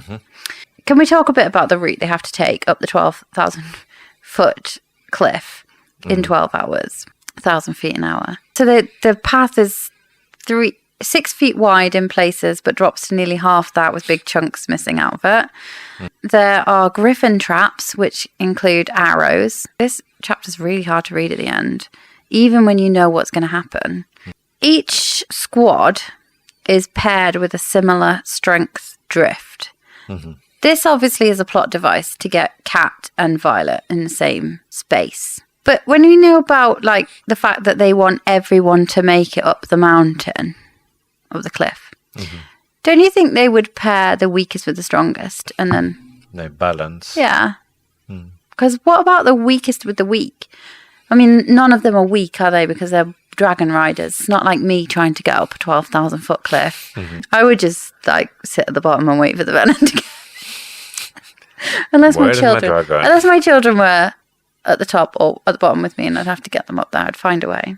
Yeah, so thin ledges, big gaps, falling boulders that Tern has to smash up with his tail at one point. Yeah. It's definitely not for me, but it's also worse than the parapet. It's worse than the gauntlet. It's like the gauntlet, at least they can run up and it's a challenge and it's done. It's a high intensity activity. But this is 12 hours. I just going up and up and up and just trying not to die. Yeah, and avoiding being shot at with an arrow, avoiding falling boulders, avoiding wyvern. Like, it's mad. Yeah. But there is no other way, unless they manage to smuggle them into the other routes across the border. I just one dragon grabbing 2 griffins at a time, putting up and then come back. It does feel like a bit of a strange strategic decision to send every cadet up there when that's all the riders for the next, like, all the riders that they've got. Yeah.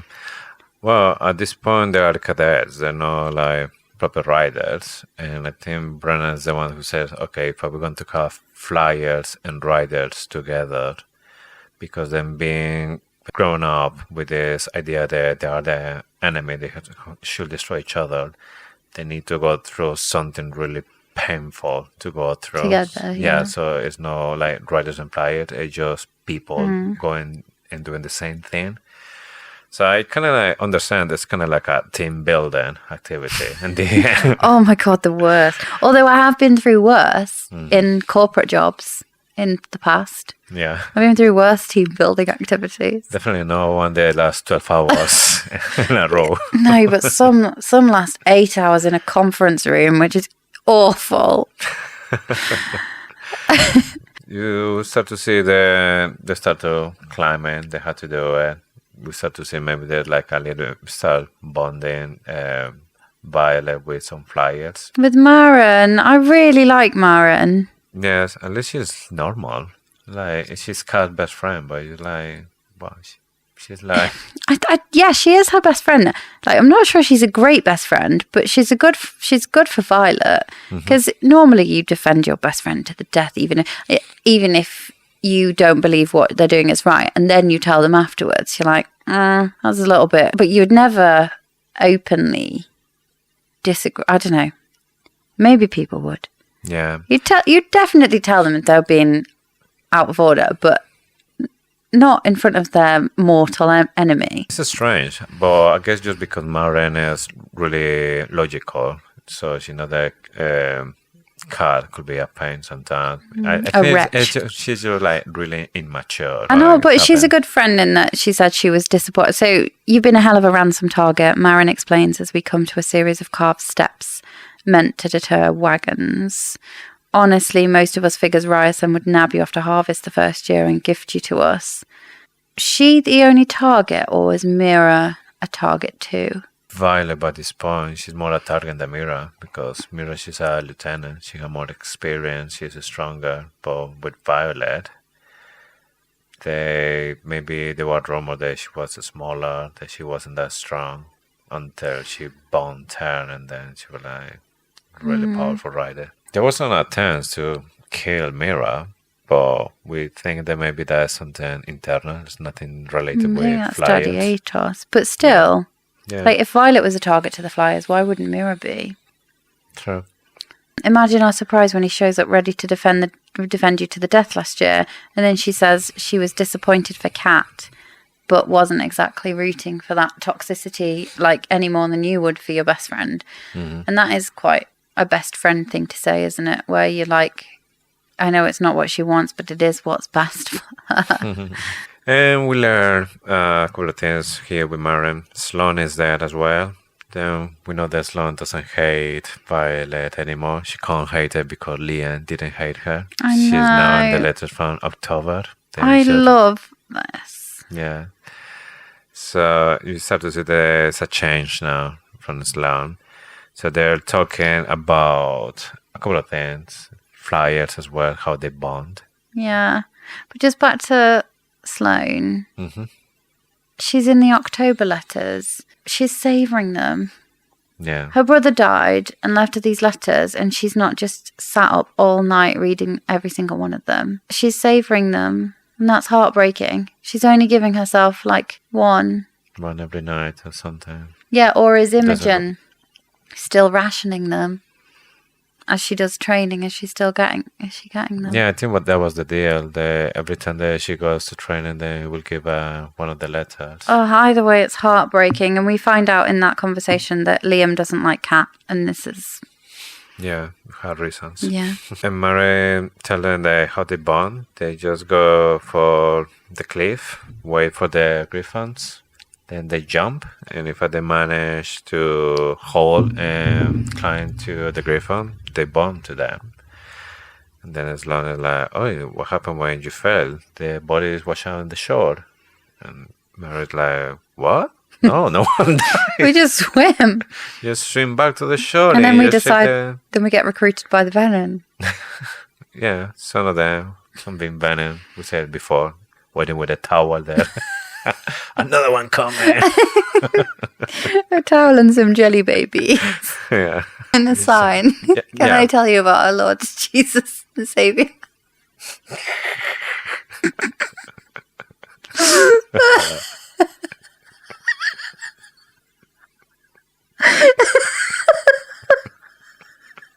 Sorry. Join the Church of the Venom. Yeah. There are more witnesses.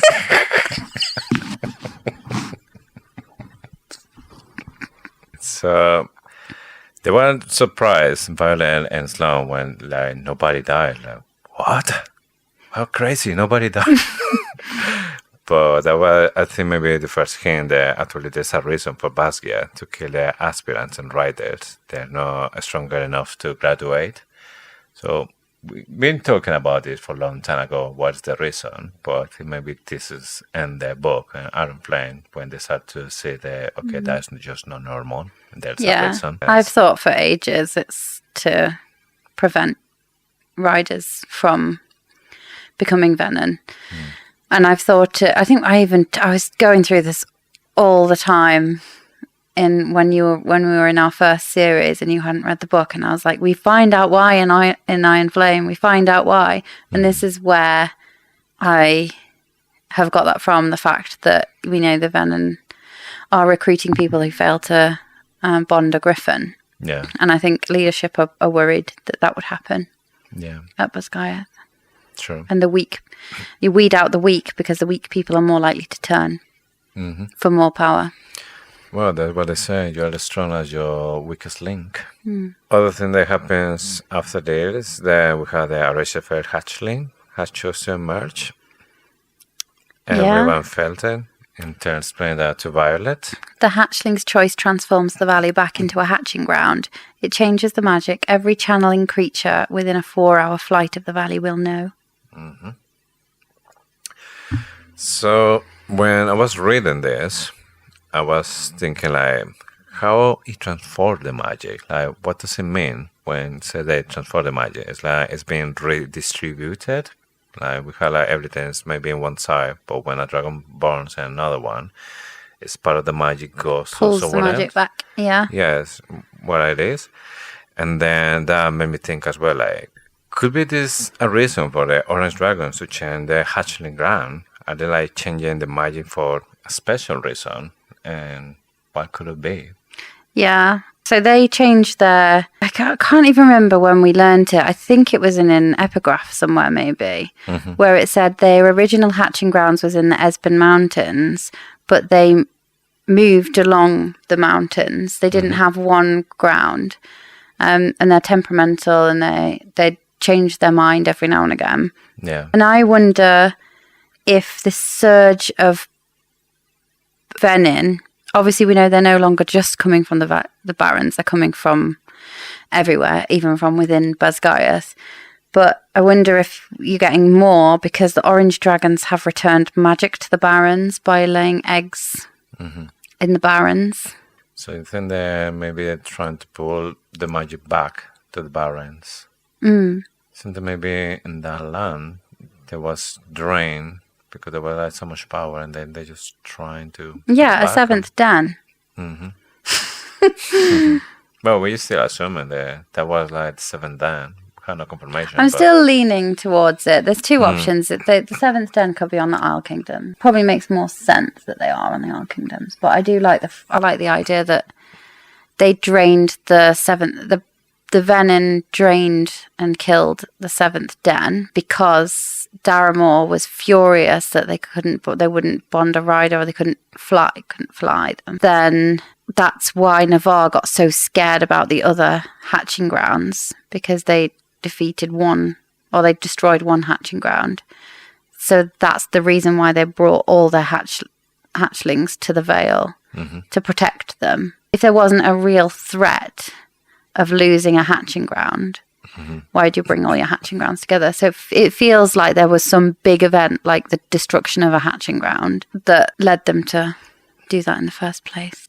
But we don't know where orange dragons are hatching their eggs, although you would feel it.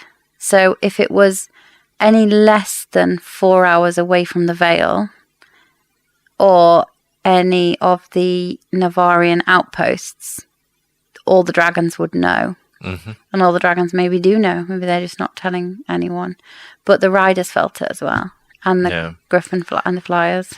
Yeah, but I don't know if they feel it because it was the first one, or they will feel it like every time when a dragon is born. Yeah, but they'd still... Because it was like, to be the first one is like automatically it creates a new hatchling ground. So I don't know if that's what they felt, that there's a new hatchling ground. That's what I meant, though. The dragon, yeah. No, I think you're right, but I meant every time the orange dragons decided to create move, another hatchling ground, someone would feel it. So moving on, they are very close to the top, but they are really tired. I mean, it's been 11 hours climbing, so yeah, you'd be tired. 11 hours climbing 11,000 feet. Yeah. So there's a trap that they can't deactivate, so they need to jump. So Violet just wished for Xaden to be there because he could use the signal to help. But not sure if he will do it, because it would be exactly why Violet said that maybe like, well, you make out you're not. It's not my decision, it's yours. And she was like reviving people with sickness, and she was like, oh my god, like, all the people here have useless sickness for this kind of situation. Like, nobody can do something to do this. But I was thinking, Redok is there. can he just build a bridge with ice, like have a Elsa moment, build like a steps, because and this I'm onyx. not sure ice steps are the safest thing for everyone. Elsa probably has specific like skills not to slide down ice steps. Yeah, we're making like rough ice or something. I mean, he can Air wielder. build like no, their wilderness apparently were not there, or They come. Xaden would, but she says she could just pluck her up with his shadows, but I don't think Xaden would do it. He'd just be like, if she can't help herself, I'm not helping her. That's Xaden's attitude. yeah, pretty much. Yeah, but Vi, then she's thinking, and then she remembered the gauntlet, so she has a riddle for the sword. Then understand what she's thinking, and for his, they had like a bigger pommel. So Riddle climbed halfway, put the sword in a crack, making a point to grabbing halfway. So Riddle cross, and Violet like, okay, so now we had a chance to cross, because she was thinking that's just a big gap for me to jump, and was for Luella as well, because they were like the same size. So they were like, no, it's not going to happen. No, when we are so tired as well. And so Violet like explained to Layla, okay, that's a hill that's 8 inches.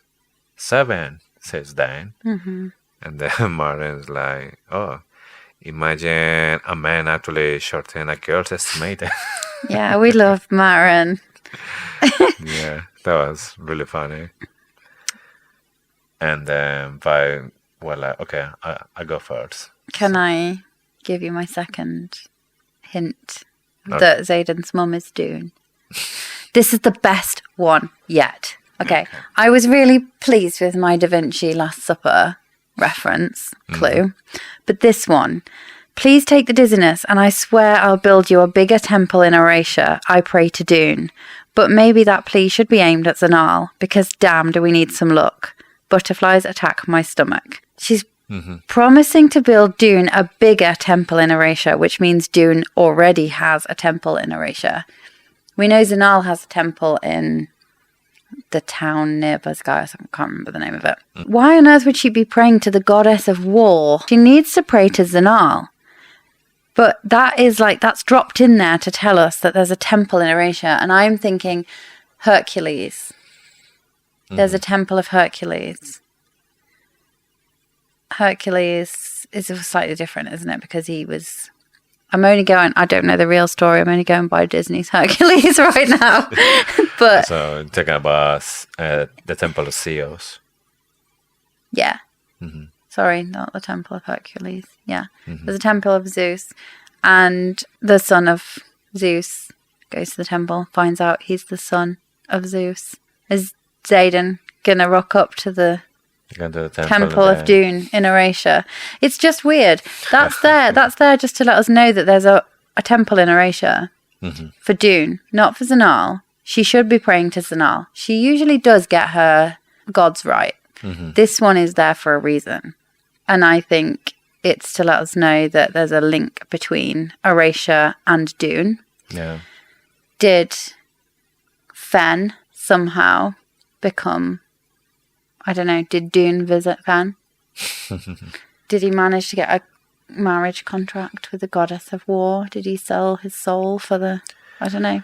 Well, maybe it was like Zeus as well, because in the mythology, Zeus transformed into the husband or the wife when the husband going for war. So he transformed the husband, go to have sex with a woman. And then they had a demigod. I still think they're not going to be gods in this one, like proper physical ones. I do, because humble opinion. Even later in this chapter, the next chapter, right, she says, thank you, Zanal, this time. I lean forward as tears streaked from the corner of my eyes. I know, dragons pay no heed to our gods. And who pays no heed to Xaden? 10. To me, it's all stacking up. Who's got gold flecked onyx eyes? No one. No one has gold flecked onyx eyes. Definitely nobody. body. No, does Bodhi have gold flecked on? Good point. Oh my god, I've not thought about that. They do look alike. Well, What colour are Bodhi's eyes? It should be black as well. I don't look like any of my cousins. Do you look? You don't look like any of your cousins either. No, thank God for that. I hope none of them listen to this. They don't speak English, so it's fine.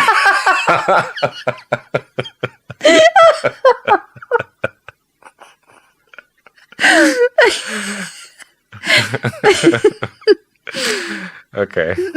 I'm going to ask Fourth Wing Brazil to translate this because they'll understand. Oh my gosh. I know it's not the same language, but it's not a million miles away. Okay, so Violet, she jumps. She grabs Dain's 7 inches sword.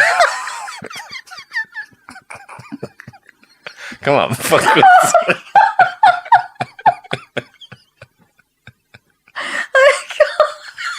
No, I've got a completely different.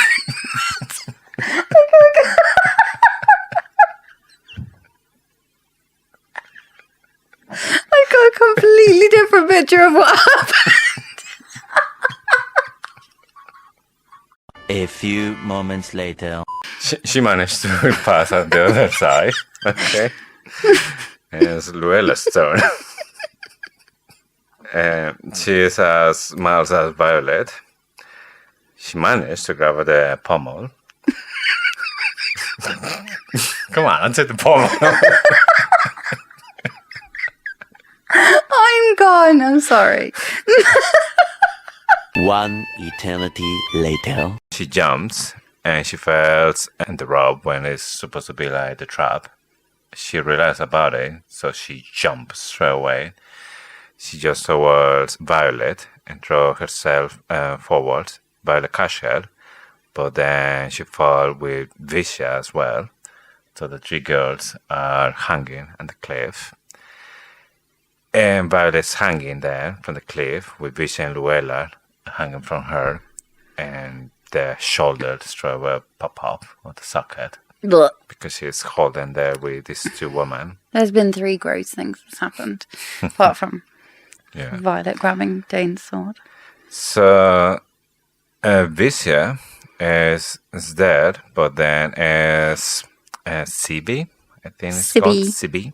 Luella's Griffon, who goes to... Sibylle, isn't it? Yeah. And then when she's trying to reach to Luella, she is basically fallen.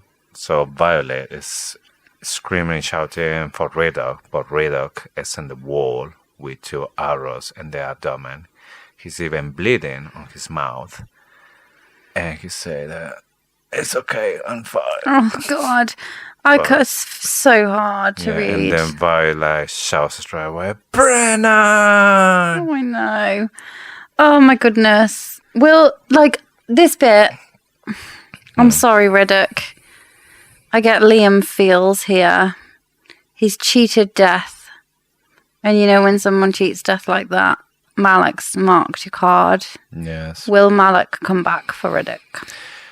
I think there's something we told before, but now that we are in this scene, it's really like related to Liam, because in that scene when Liam was about to get killed by Jack, Violet interceded.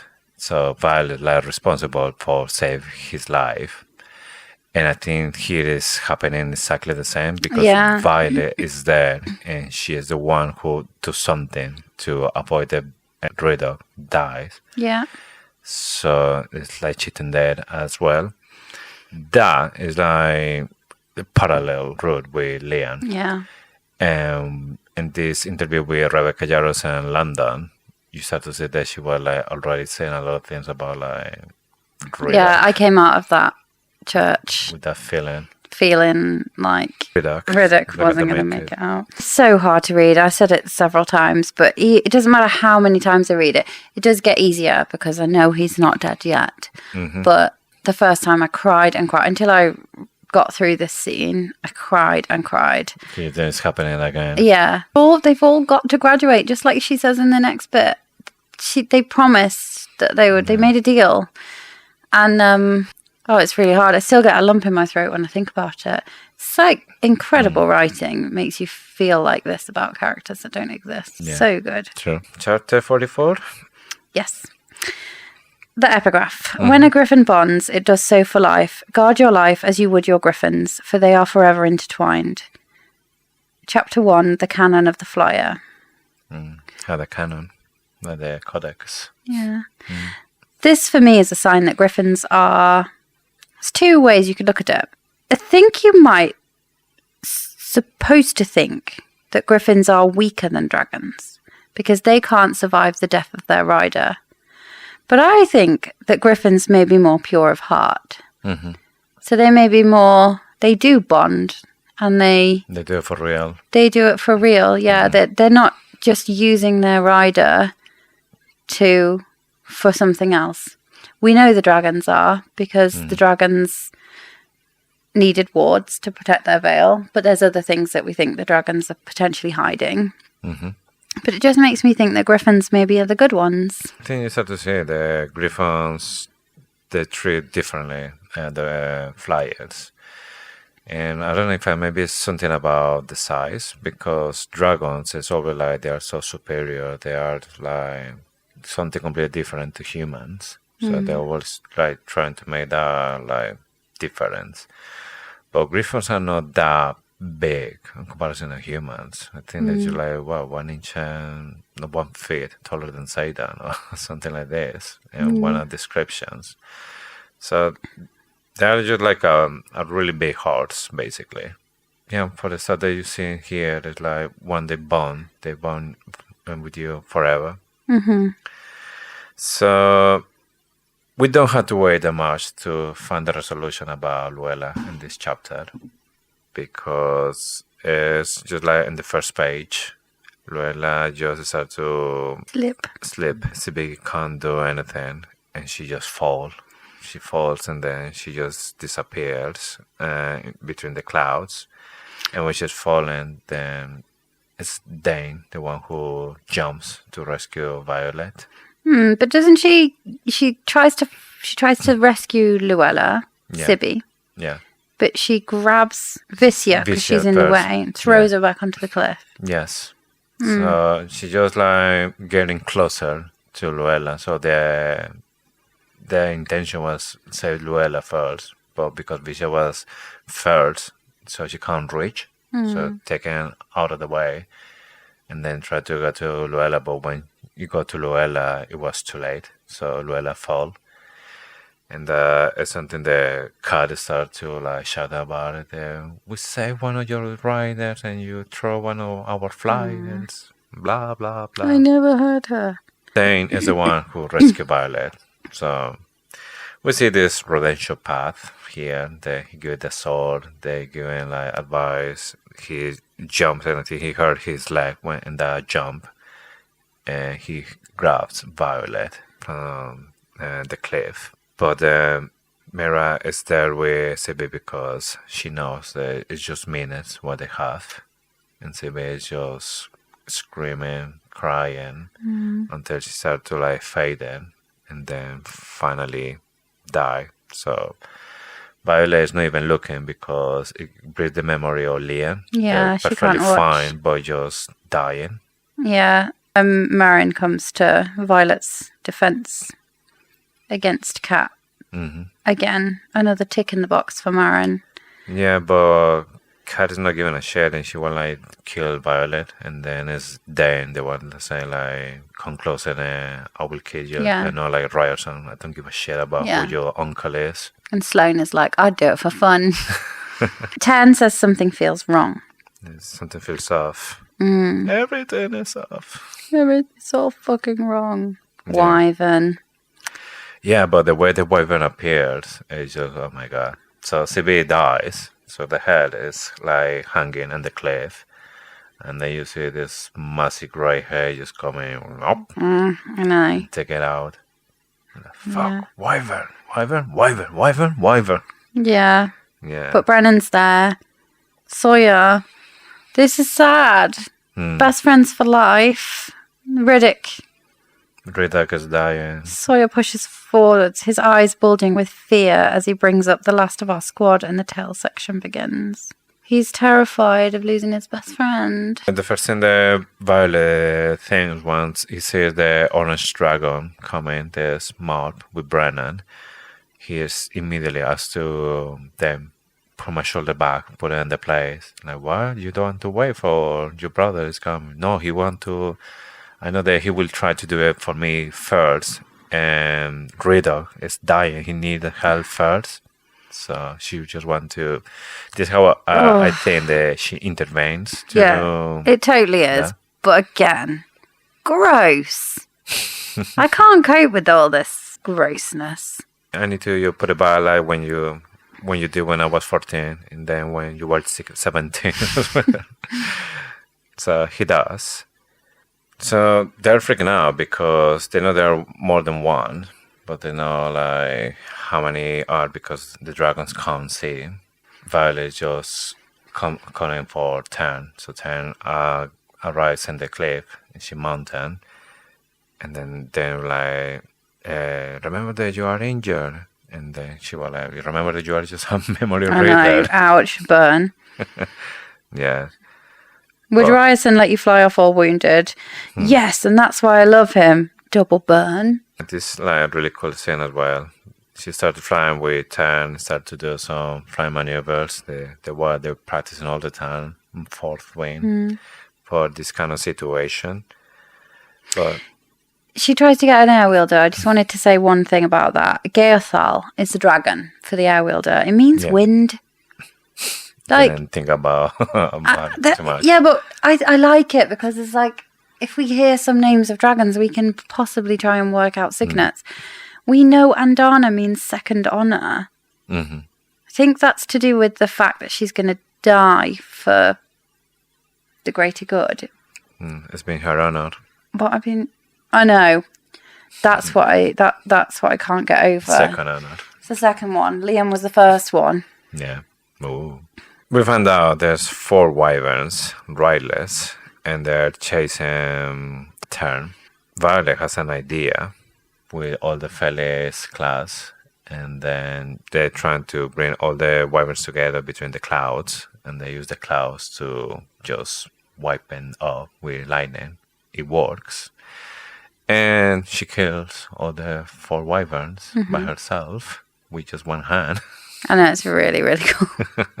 The wyvern died. There's no more threat to the people, so she goes right to the top. She's just worried about Riddock. But then she said that Riddock is fine working with the other ones, and Bran is just there waiting for her. Like, wow, you thought that I would let your friend die? Yeah, and then he's really surprised. He's like, how did you know that would work? And she's like, I didn't. I took a guess. Brennan's jaw drops slightly. It was literally his idea. He was the one that said, if you can't move the clouds, use them to your advantage. And now he's so surprised that she did it. I think maybe he was thinking about something else, like just for camouflage or attack between the clouds. Maybe. And they're like, oh, wow. Yeah. Think about it. Really good point. Yeah. And then we get some sass from Tan. Aren't you going to tell me how brilliant that idea was? Tan scoffs. I chose you last year for that brilliance, and now you'd like to be congratulated like it's something new. How odd. You're impossible to impress. I'm a dragon. I'm a black morning star tail, the descendant of... Yeah. I cut him off. Before he makes me recite his entire lineage. Yeah, that's so fun. Right. This is where I'm going to drop a theory. Kath said there were 4 of them in there. How did Kath know? None of the other dragons could see. Presumably, Kath hasn't flown down to the ground to see 4 carcasses because she's still been up top. How did Kath know there were 4 of them in the cloud? So, let me just set out the evidence of why I do not trust Kath. Kath has stinky breath. We have several mentions of Kath vouches for Dain, so it's okay, which is all a bit like, you've said that a bit too many times now for me to actually believe that that's a thing.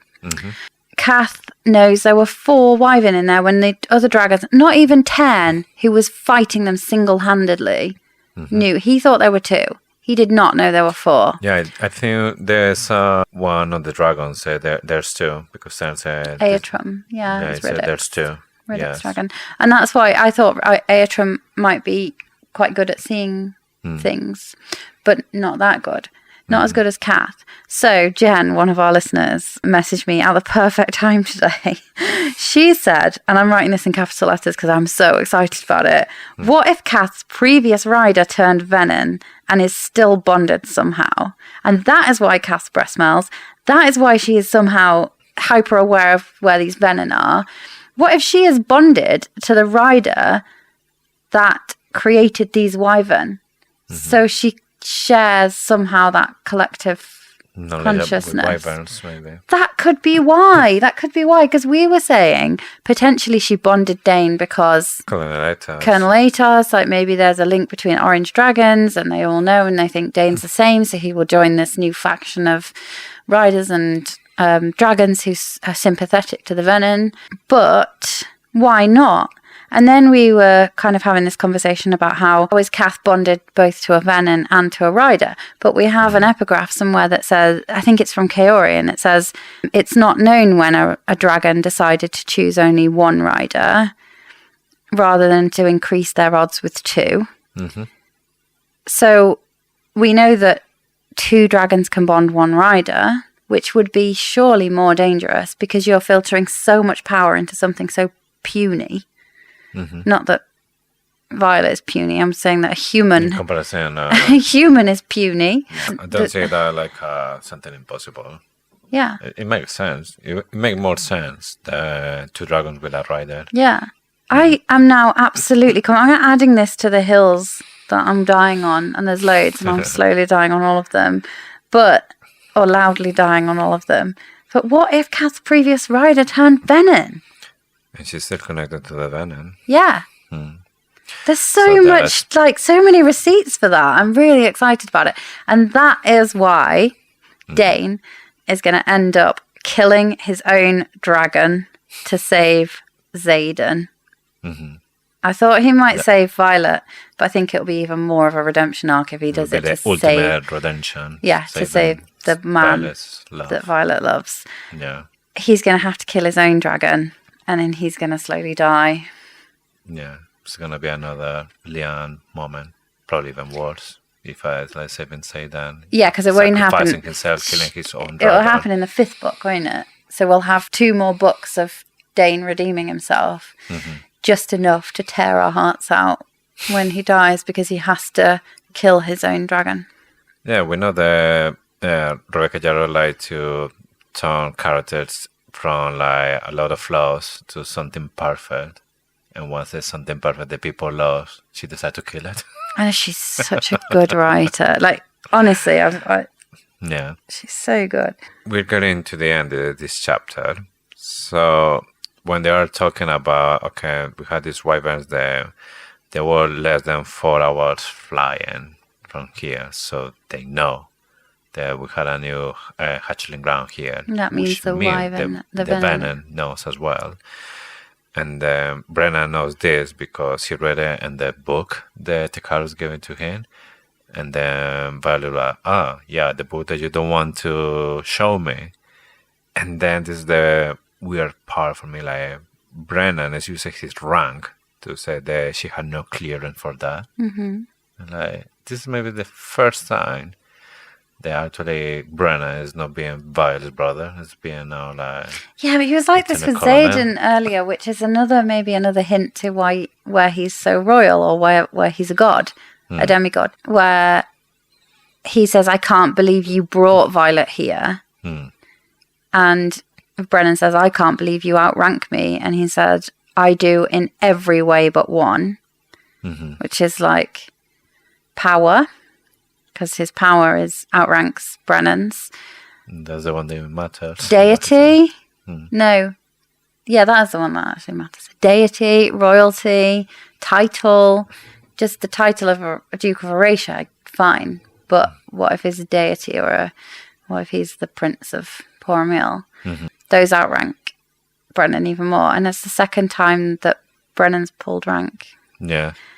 Why does Brennan not want to give the book to Violet? A book that contains a lot of information about venom. Is Brennan one of the venom that Takara studied? We've said this earlier in this episode, but is there a specific study? Well, it's Drake, isn't it? Yeah. Drake's study. That gives it away. Maybe gives it away. Yeah, I think it has to be connected obviously with the rune and why Brennan looks just Brennan and like something else. But for me, the thing they give away as a Venom is the beginning of Iron Flame when he disappears from Violet. When they want this meeting in the kitchen, he just disappears. Do the same thing that Venom does. Sagel doesn't like him. Turns just like tolerated, but we understand Turn is because his previous rider died because of him. But the thing that Sagel doesn't like him either. I don't know. It's a lot of things like pointing out Venom. The fact that Fen, if we believe the scribes, Fen shot him with an arrow. I don't think he would have shot him if he wasn't a Venom. Fen was fighting Venom. Yeah, true. I just wanted to quickly come back to the hatchling and the fact that they're saying there's this collective subconscious or a hive mind with the wyvern and the venom. Mm-hmm. It says they already know that's why they're using riderless wyverns to patrol. We don't get, and then at the end, Dain says, I didn't know. So if one of them felt the energy pulse, if one of them knows what it means, whoever created them knows. I finish for him, turning my gaze to Brennan, and you can bet they'll come for us now. But they don't come for them now. They go for the veil still. So what will happen to the hatching ground in Erasure in Onyx Storm? I think there's some things going to happen, isn't it? That the Venom are going to move into Erasure. Mm-hmm. And are they going to do that via Xaden? Mm-hmm. Or are they going to do that by force? The main reason for the Venom going to Basgard in the Vale is the power that is there. So I'm guessing that every time the dragon is born, the magic is stronger in the place because the dragons hold magic as well. So Rachel maybe right now is not that interesting for the Venom because he just started. So it's like a treasure. So yeah, there's something there, but it's not nothing compared with the one from the Vale. Unless they maybe they start to have more power. They start to say that okay, the one in Basgard is really good, but we can't access to that one. The one in Erasure is getting good now, so maybe we should go to that one first. There's no wards. There's no wards, at least, and nothing that can stop us right now. We get that power from there, and then we come back to Basgard stronger. Yeah, and there's a lot of it, isn't it? Ryerson House has never been breached. How bad is Xaden going to go before he gets good again? He seems, in all the things we've seen so far from Onyx Storm, if it's going to be like a Star Wars vibe, I think by the end of Onyx Storm, he will just go like full Venom. So you're going to do something that you will say like, oh my god, I can't believe that he's joining the Venom force. He's let them into Ryerson House or something, hasn't he? Yeah, like something major that you are gonna be like heartbreaking to say that. Oh gosh, say that anymore. I don't even want to think about the cliffhanger that we're going to get, man. Well, think about the time that you had to wait. I know. Well, maybe I don't want to read it. Maybe I want to just save it until we find out when the next one's coming. Can you imagine? I would never be able to. I'm going to get it at midnight, and I'm probably going to have read it by midnight. Maybe we should just do a deep dive on Onyx Storm and do it like one chapter at a time, but we don't read the whole thing, so we don't know what's going on. No. Nah, I'm saying that, but it's going to be day one. Done. Maybe we should film. We should do something to do with our live reactions. Anyway, we can plan this away from people's precious time. So that was the end of chapter 44. If you have made it this far, again, thank you very much for listening. We have tried to weave in some of your theories, but please keep sending them to us. That one from Jen today absolutely floored me. I had to ring you. I wasn't even home, was I? I rang you and I was like, listen to this.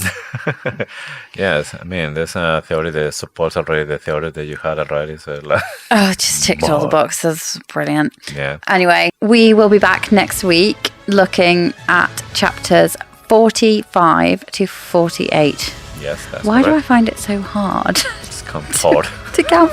I'm supposed to be, I've got an engineering degree. What's wrong with me? I'm tired. It's pretty late for us. Yeah. That's what it is.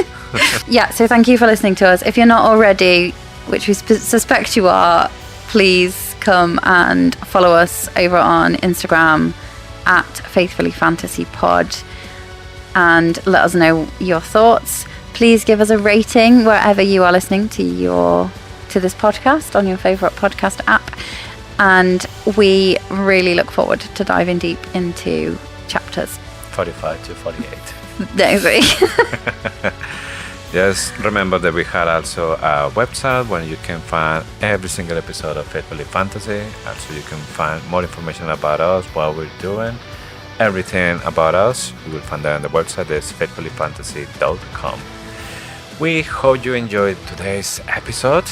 We say goodbye for now, but we'll see you next week with more Faithfully Fantasy. Bye.